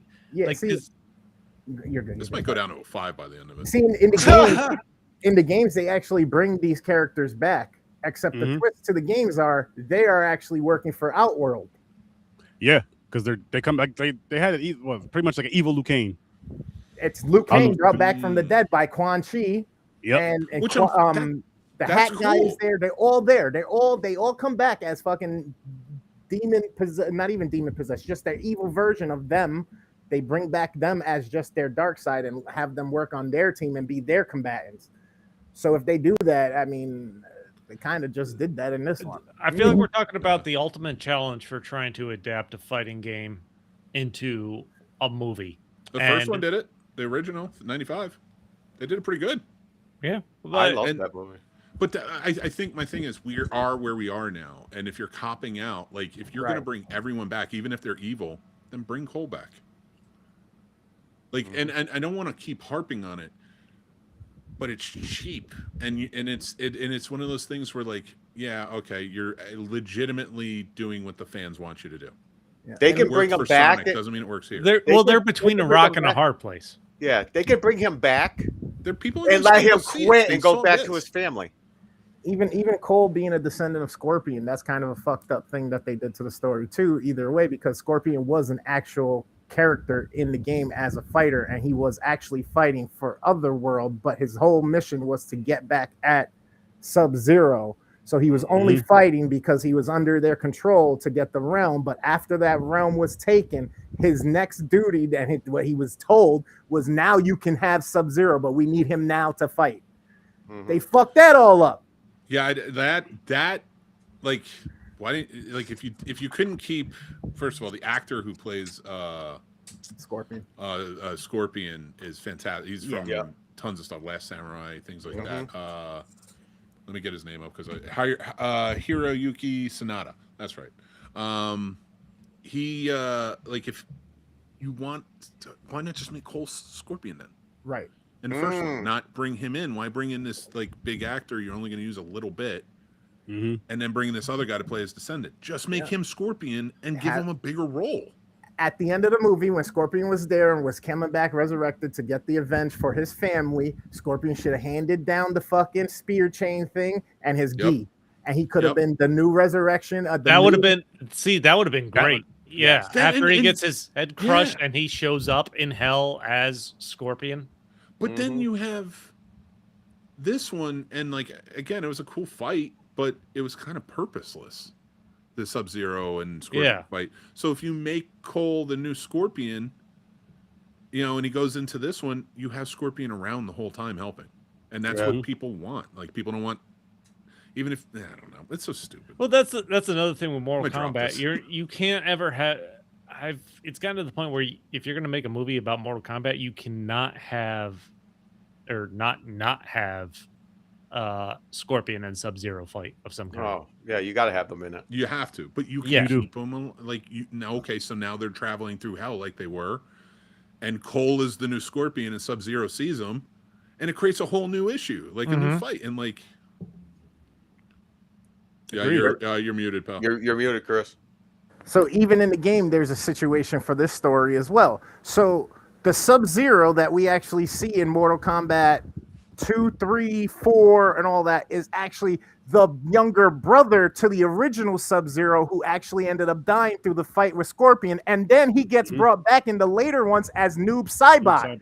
So they could have made Cole the new Scorpion and then made new Saibot come out, and he wants to avenge now his death to Scorpion as Bihan, and then his brother comes out of nowhere to tell him, no, the honor of our clan is more important. Something. Did we just fix Mortal Kombat? Yes, I think we did. It sounds like it. 5. And I do agree with everything you guys said, but I just still had a good freaking. Yeah, I had a good time too. I really it's a fun movie, but it's not like, it's not fun in the way a He-Man is. Like it's fun because He-Man Karl Urban holds it down. The other characters, some good characters, some good fights in here. Yep. And so when I was watching this, when they did show Noob Saibot, the thing that I was thinking of, I can't remember. Gamer, you might remember this more so. Was it part 3 or like Street Fighter Ultimate where you got Noob Saibot in there? I forgot how you got him, but there was a way. Code. He was a hidden I remember, and this is he was pickable in Ultimate and Trilogy. Okay, so yeah, it was before he was pickable. Yeah, he was a secret character. Yeah, like Reptile used to be. How you have to, when the whoopsie comes out in the forest at the right time, you had to do something, and then all of a sudden you jump into a fight with Reptile. It was almost the same thing with Nuke Saibot. Okay, that's what it was. Like I was just like, as I was watching this movie the other day, I was thinking about that, and that's exact because it would be me, my older brother, my older cousins, and all that, my younger brother, and just all just trying to figure out how to, because it was one of those, you hear about it. We didn't have the internet. You have the books, the conversations, and you heard about Noob Saibot. I remember, I don't know where the hell we were, but we finally freaking unlocked them, and it was like, yo, let's go. Well, that game is always great for tournaments with your buddies. Yeah. Oh yeah, that's Street Fighter. All those games. Well, I mean, like this was a graduation from Street Fighter, in my opinion. You could still play. I love Tekken. Tekken, I think in the arcade, that was my game. I love. Yeah. Yeah. Oh, me, Super Street Fighter is my favorite fighting game. The shows and everything they made for Tekken, though. Oh no! I'm just talking about especially Tekken 4. I love Tekken 4 so much. Oh, Tekken was a fun game. Tekken was a fun game. I used to pick King all the time. I worked at a movie theater, 2001, and we had an arcade in the lobby, and like whenever movies were all in and we had downtime, right over to Tekken 4, ready to play. Oh yeah, oh yeah. I would collect the quarters at the end of the night, and then I would just like pump a quarter in and be like, I'm playing. There you go. Nice. I did enjoy the fake Johnny Cage movie trailer that they used to introduce him, by the way. Yeah. But like his action scene, he's fucking shooting a bazooka, or there's a bazooka coming at him. He jumps. Yeah. Even though the missile's pointing down, it goes up and hits a helicopter. Yeah. Well, the Baraka scene was cool. Him with Baraka was fantastic. Like, that was awesome. not what I was expecting. Oh, what did he? Oh, He goes back to train him. Yeah. No, when they're going there and Kano calls Baraka, you big bleach dildo. Yeah. Big bleach dildo. And then at the end, when Johnny Cage is telling the story to Baraka and like the other Baraka type kids, Shit's hilarious. like that was good. That was fun. Yeah. Yeah, for sure. Baraka is a character though that I wish they could have used more and used in the tournament, just because of, like his fatalities and his violence. And of course, he received the nut punch, the Johnny Cage nut punch. Yeah. Don't forget that. Yeah, he did. He's one of those characters, though. It's kind of like it's really over real quick. It's like you with that blade, you know what I mean? Yeah, but I liked it that he used the nut punch to Gamer. To your point earlier, we were talking about with Johnny Cage. I like that, and to the nut punch. Like in the '95 version, I'm like Goro. You're gonna punch Goro. Like that seems so campy. Like at least here, like it worked. Like he was like getting his groove back. And he's like, yeah, this dude is a monster. I'm gonna punch him in the nuts. Yeah. Didn't make me laugh. See, even fucking demons got sensitive balls. Yep. Everybody's got to reproduce somehow. That's it. You guys ever see that the video where the bear gets the wire slapped him in the nuts and he falls and he just like you never seen it? Like a slingshot, like a rubber band? No. Hit the bear in the nuts. Oh, you gotta look that up. Oh boy. No, I didn't see that. It's pretty funny. I think James just told you to look up bear nuts, which I would not do. That's a real thing. That's a food at bars. Beer nuts? Yeah. I said bear nuts. Oh, I thought you said beer. I was say, James, if you're eating bear nuts at a bar, hey, stop going to that bar. It's like Galitzine with that Melba sauce. Yeah, there's a difference between beer and bear, buddy. Yeah. I miss it. I'm not gonna lie, I would try it. If someone cooked it, they're like, "Here, try it." I was like, "Okay." What do they call? What do they call it in Colorado? Rocky Mountain oysters. Rocky Mountain oysters. No, thank you. What is that? It's bull nuts. Yeah. Say what? They cook bull nuts. I mean, Rocky Mountain oysters. it's all good. They eat McDonald's too, so. The only sucky thing about it, it's gonna be chewy. Because every time I see it, it's like really chewy, and that's gonna bother me a little bit. But Please stop. I hope I get that. This. I hope I get the sausage with it. You know what I mean? Oh gosh. Mm. I mean, you gotta go to Chinese restaurants for that. I think. My nuts are up in my stomach right now. Wow. They fear James. Is that what you're saying? Yeah. So it sounds like. James gonna go into the next tournament. Did we spin the wheel for my punishment? We did. yet? Punish the Patriot. Steven Seagal. Steven Seagal's Patriot Dude, movie. I'm sorry to tell you, they're dumb as shit, but I Well, don't you hate won out them. this week, but we combined the wheels. So Oh, gotcha. We're going to already did. the next wheel. He said, next "I week already we'll did." be combined. I already put it in, ready to go, All right. just in case James was like, hey, you know. Okay. Listen, I'm happy with the picks that I picked this week. They were fun. I still gotta watch 33 AD. Oh God. Yeah, you do. Just It's so yeah. weird. I just want to watch it so we can all talk about it. That's the only reason why I want to watch it. I can't even put into words. Like Mick undersold it, and that's all I can say. But I still can't put it into words. I'm actually very fortunate. Thank you, by the way. That is a compliment. I'm actually very fortunate we got the Patriot because next week's movie is as great as they are. Oh no, wait, what's next week? Next week is the Odyssey. I keep thinking the King week. Sorry. Just the Odyssey? So the Odyssey's good. Yeah, it's 3 hours long. Yeah. It doesn't feel like it though. No, it don't. But Is it just the new one or is it the old one too? No, it's that's the new one. Oh no, we're watching his first movie. So this is the end of our Christopher Nolan run for all year. Okay. We will have officially watched every single one of Christopher Nolan's movies. And so it's following is his very first movie from the 90s, which you can find, it's out there. And then the Odyssey is the most recent movie. So I do think that and Sturdy and I were talking about earlier, and I think Chris, you were here for it too, talking about like setting up chances to, like, I think we talked about Matt Damon, we talked about all the directors and things like that, like where we're setting up weeks where we can watch like some of their movies and see how they like progressed over time, which would be fun. Like if you did Tom Cruise and you did like 2 movies from the 80s, he said 2 movies from the 90s, 2 movies 2000s, 2010s, and now, you know, that could be fun runs with stuff like that. Oh yeah, that would be real fun. That's gonna be really fun when we do that. And I'm excited for the Odyssey next week. Yeah, that's such a great movie. And I've never seen the I following. watched it today. I watched it. It started at 11:40, I think. Nice. And they just got home. They went on their own Odyssey. Oh, then I went to a Funny Bone to watch a comedian. Then I came. So you didn't make it home right away? No, we got home to clean out the car. Jesus, play along, James. I am playing along. You don't have to get literal. I'm telling you. I thought Cyclops. He's telling you his day minute by minute. I'm telling you my life story. My dad asked me how my day was. No, I did not ask how your day was. It never came up about your day. Like, yo, so my day was great today, son. I don't care about how your day was. I didn't. Hops on this show. What the hell?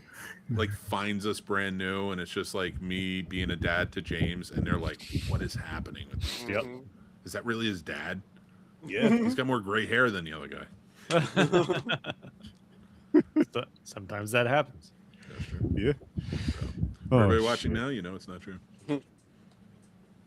Or it is. Could be an By the way, alternate let's just universe. do a special shout out to Chad, man. Thanks for watching. And What John. up? Yes. Of course, Chad, man. Video store clerks. Shout out to you, man. Shout out to you. Yeah. But I guess we can. So we're doing Christopher Nolan next week. Then we're doing the Stephen King movies the week after. Watch a fun movie for that one, dude. Get with it because those are going to be some. Well, Stand by Me is a good movie, but it can be heavy. I don't want to watch it again. Stand by Me or The Long Walk. Stand by Me. But you don't like Stand by Me? Not to watch it 15 times. Did you watch it 15 times? I've watched it like 5, at least 3 times now. Why don't you retire it after this one? Oh, I already did, but you guys are making me watch it. Well, we're watching all. Come on, we're watching all the Stephen King movies. Yep. I'm excited for it. Honestly, I said this. I'm back really when we not. reviewed it. I said this back when we reviewed it on Horror. I feel like I'm going to be pretty angry when I have to talk about it again. No, not that one. I'm talking about The Long Walk. But not. No, I'm excited for The Long Walk. I'm giving you a preview about Stand By Me because I'm going to be pretty angry about having to watch it again. I'm going to try and uncomfortably laugh through The Long Walk and see if it's a better experience. Like, it's a great movie. It's a great movie, but it is draining on your energy. I did that in the first movie. The first time I watched Yeah, but you laugh at everything. You're I sick. know. You're a sick human being. I'm going to watch The Long Walk while walking on a treadmill. James walks past orphans on the street and it's just like, aha, my dad's on the show with me. No, I relate to him. I don't have a father either. Oh my God. No, but you have a roof. Hey, how about we do that whole episode just standing and walking, please? I'll lose.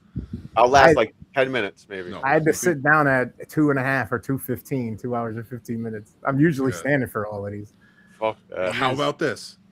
What if we all stood and whoever sits stood for the first podcast gets a punishment movie? Nope. And it's probably going to be me. I'll tell you. No, it's not. James, It's going to be me. I'm so much bigger than you, and my knees don't work. My knees don't work. I realize why I say this. I realize why I say that. I know that I'm going to probably be the one to get the punishment movie. Like, I'm not doling them out.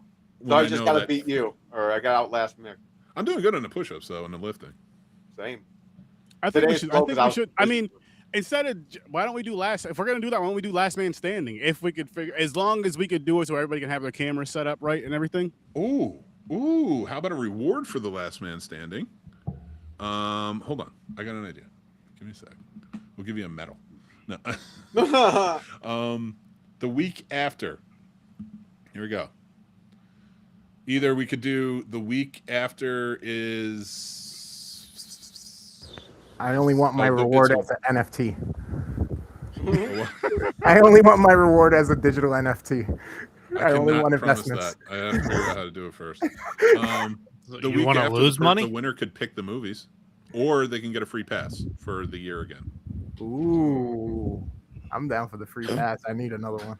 Little, Yeah, let's do the free pass. Let's do the free pass. So the winner gets the free pass for the year. The loser gets a punishment movie. Losers. How about no? Oh, really? You want to do all four?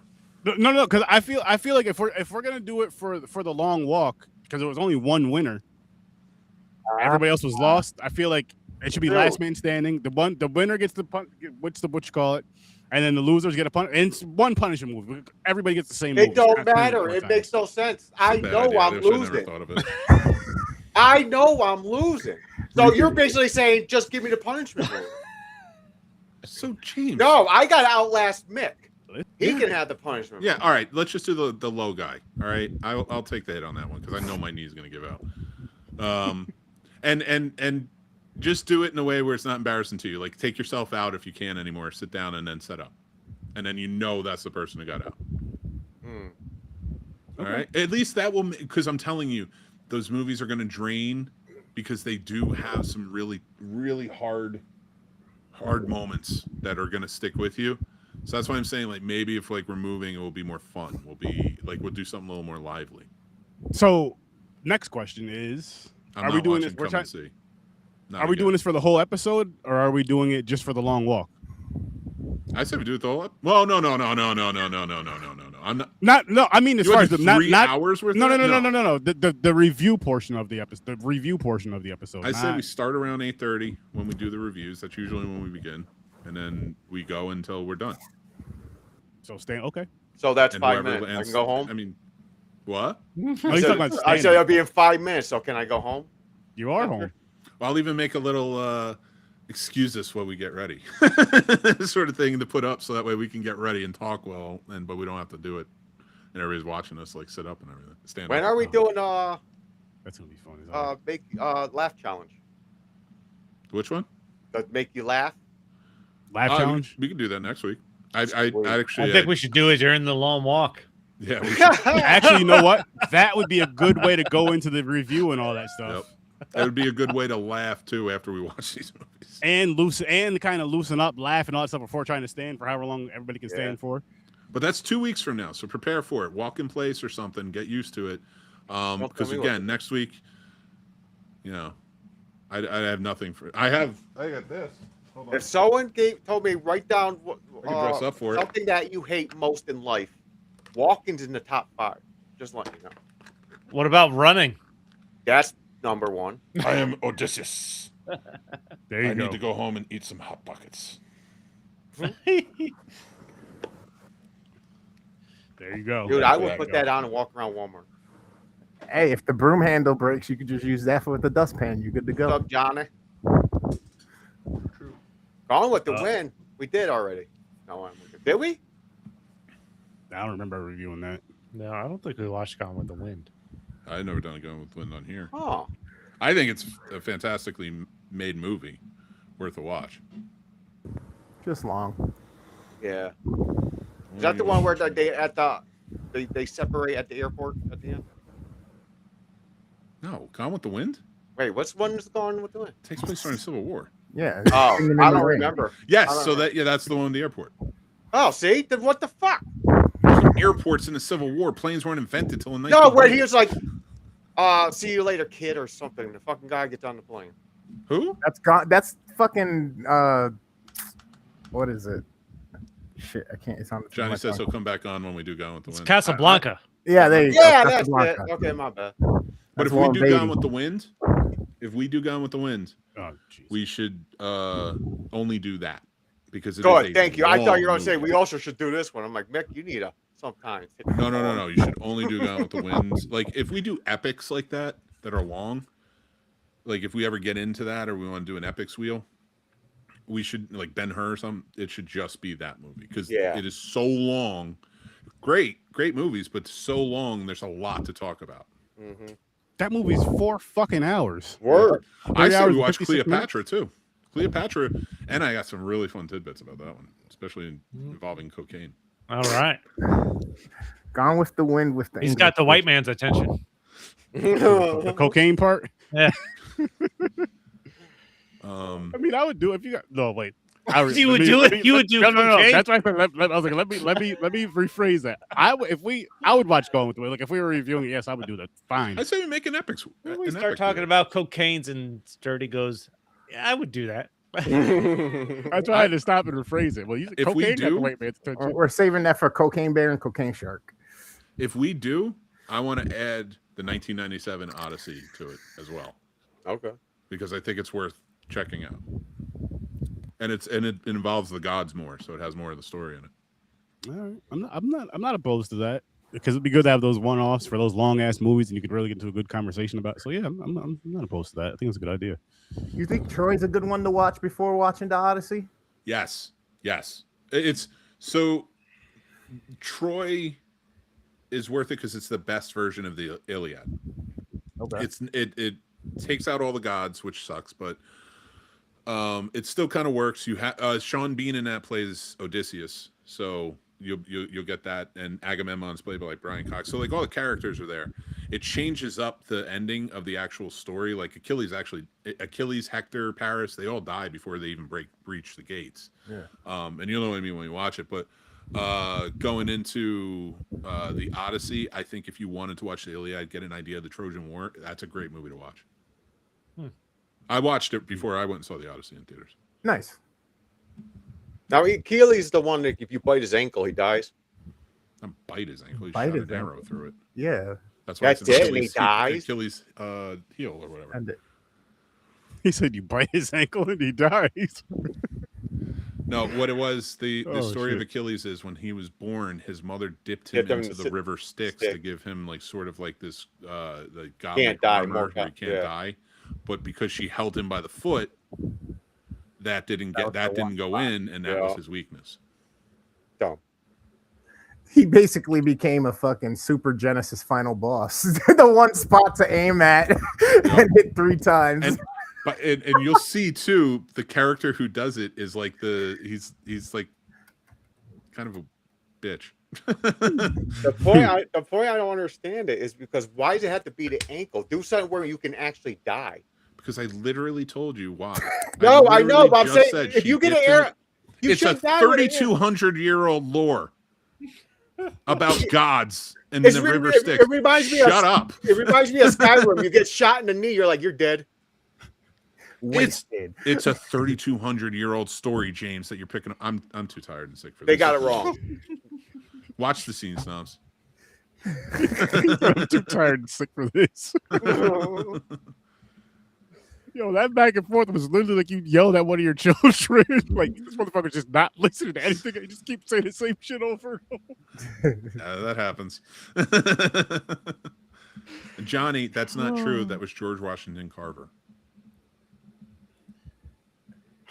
Achilles also discovered the peanut. Holy shit. Peanut butter. That's true. He did a lot of things with peanuts. But he made it happen. I think he also invented the street light, the traffic light. See that? That's good. I have to double check that. I'm not 100% sure, but I believe he did. I gotta look it up. You guys ready to get on out of Yeah. here? Yeah. Yes. All right. Well, stories. You want to let the people know where they can find you? Find your show? You'll find Stories from a Bar podcast on all your major podcast platforms. On Twitter at Stories FAB. Check out the YouTube for video and audio. And that's maybe I'll make some new episodes soon. Who knows? He will. He's gonna. We'll see. How about you, Mick? Where can the lovely people find you? Go check me out on the Scene Snobs channel, and follow me at the Scene Snobs all over. If you'd like, we are doing a Patreon giveaway, and one lucky winner on September 10th will be chosen on our paid tiers. I'm in it. I'm to getting win this Yoshi popcorn bucket. It's brand new, just out I of the already box. Nice. I'm gonna get in trouble though. Everybody's gonna say you favoritism because I'm your son. What? I don't know. Shut up. We have. I think he's made it clear he does not favor you, James. Listen, it's all Son or not. So, like, if you are a paid Patreon supporter on the Scene Snobs Patreon, which you can go over to our channel, and we got all the links, our link tree and such. You can go and just sign up on one of our paid tiers or follow. But the paid tiers are going to be entered to win. You have to join by August 31st, and then the drawing will be on our September 10th episode live. Nice. I like that James is your son and he has to pay you. I mean, he has just as much chance to win because he's not actually my son. Because I don't want it to stay in my home. Wow. And we'll be doing another really big one. And so stay a member because we're going to be doing another big giveaway for our anniversary month in October. Mick, you should have a picture of James on the wall behind you. Like one, not giant, just small, and see how long it takes someone to notice. I'm going to get a wallet size and put it like right here. That would be hilarious. I feel like you have to now. I mean, my Bowser Jr. Make a mugshot. Oh, and Garrett Morgan invented the traffic light. Okay. All right. Gamer, where can the lovely people find you? I mean, pretty much everywhere with the same name. Worst damn gamer ever. Make sure you're hitting that notification bell so that you know when I am live, not just here on podcast. I've been doing random game streaming, motherfucking Fortnite Fridays, Friday night. I've been doing my Mondays, and pretty much whenever I feel like turning on my camera lately. So don't forget to go check out the follow-up content on the TikTok as well as my Facebook page now. That's kind of moving and getting views, just not anybody following. So almost 50,000 people have seen my content on Facebook. I only got like 10 followers. Come on, guys. You know, hit that button. There you go. There you go. Fade, how about you? So every Friday, most likely I try every Friday, put a song out. You can go under Faith Theory Music, and my YouTube and TikTok will pop up, Instagram. But yeah, then of course, Horror with Sir Sturdy, I'll be there, and Popcorn and Pints Saturdays. Nice. Yes. You can check us out on Horror with Sir Sturdy every Thursday at 8 o'clock Eastern time. We are doing backpacking movies right now, which is where we do just foreign films, backpacking with Sturdy. I can't remember the movie off the top of my head, but we are going to be in Argentina this week. It's actually called 1978. Yes, that's it. It's called 1978. Yeah. And then next week over here on Popcorn and Pints, we will be reviewing the movie ended our Nolan run with his first film. Correct, first film, right, Mick? And his most recent film, Following and The Odyssey. So make sure you are here for that next week at 7. Thanks for popping by, and peace.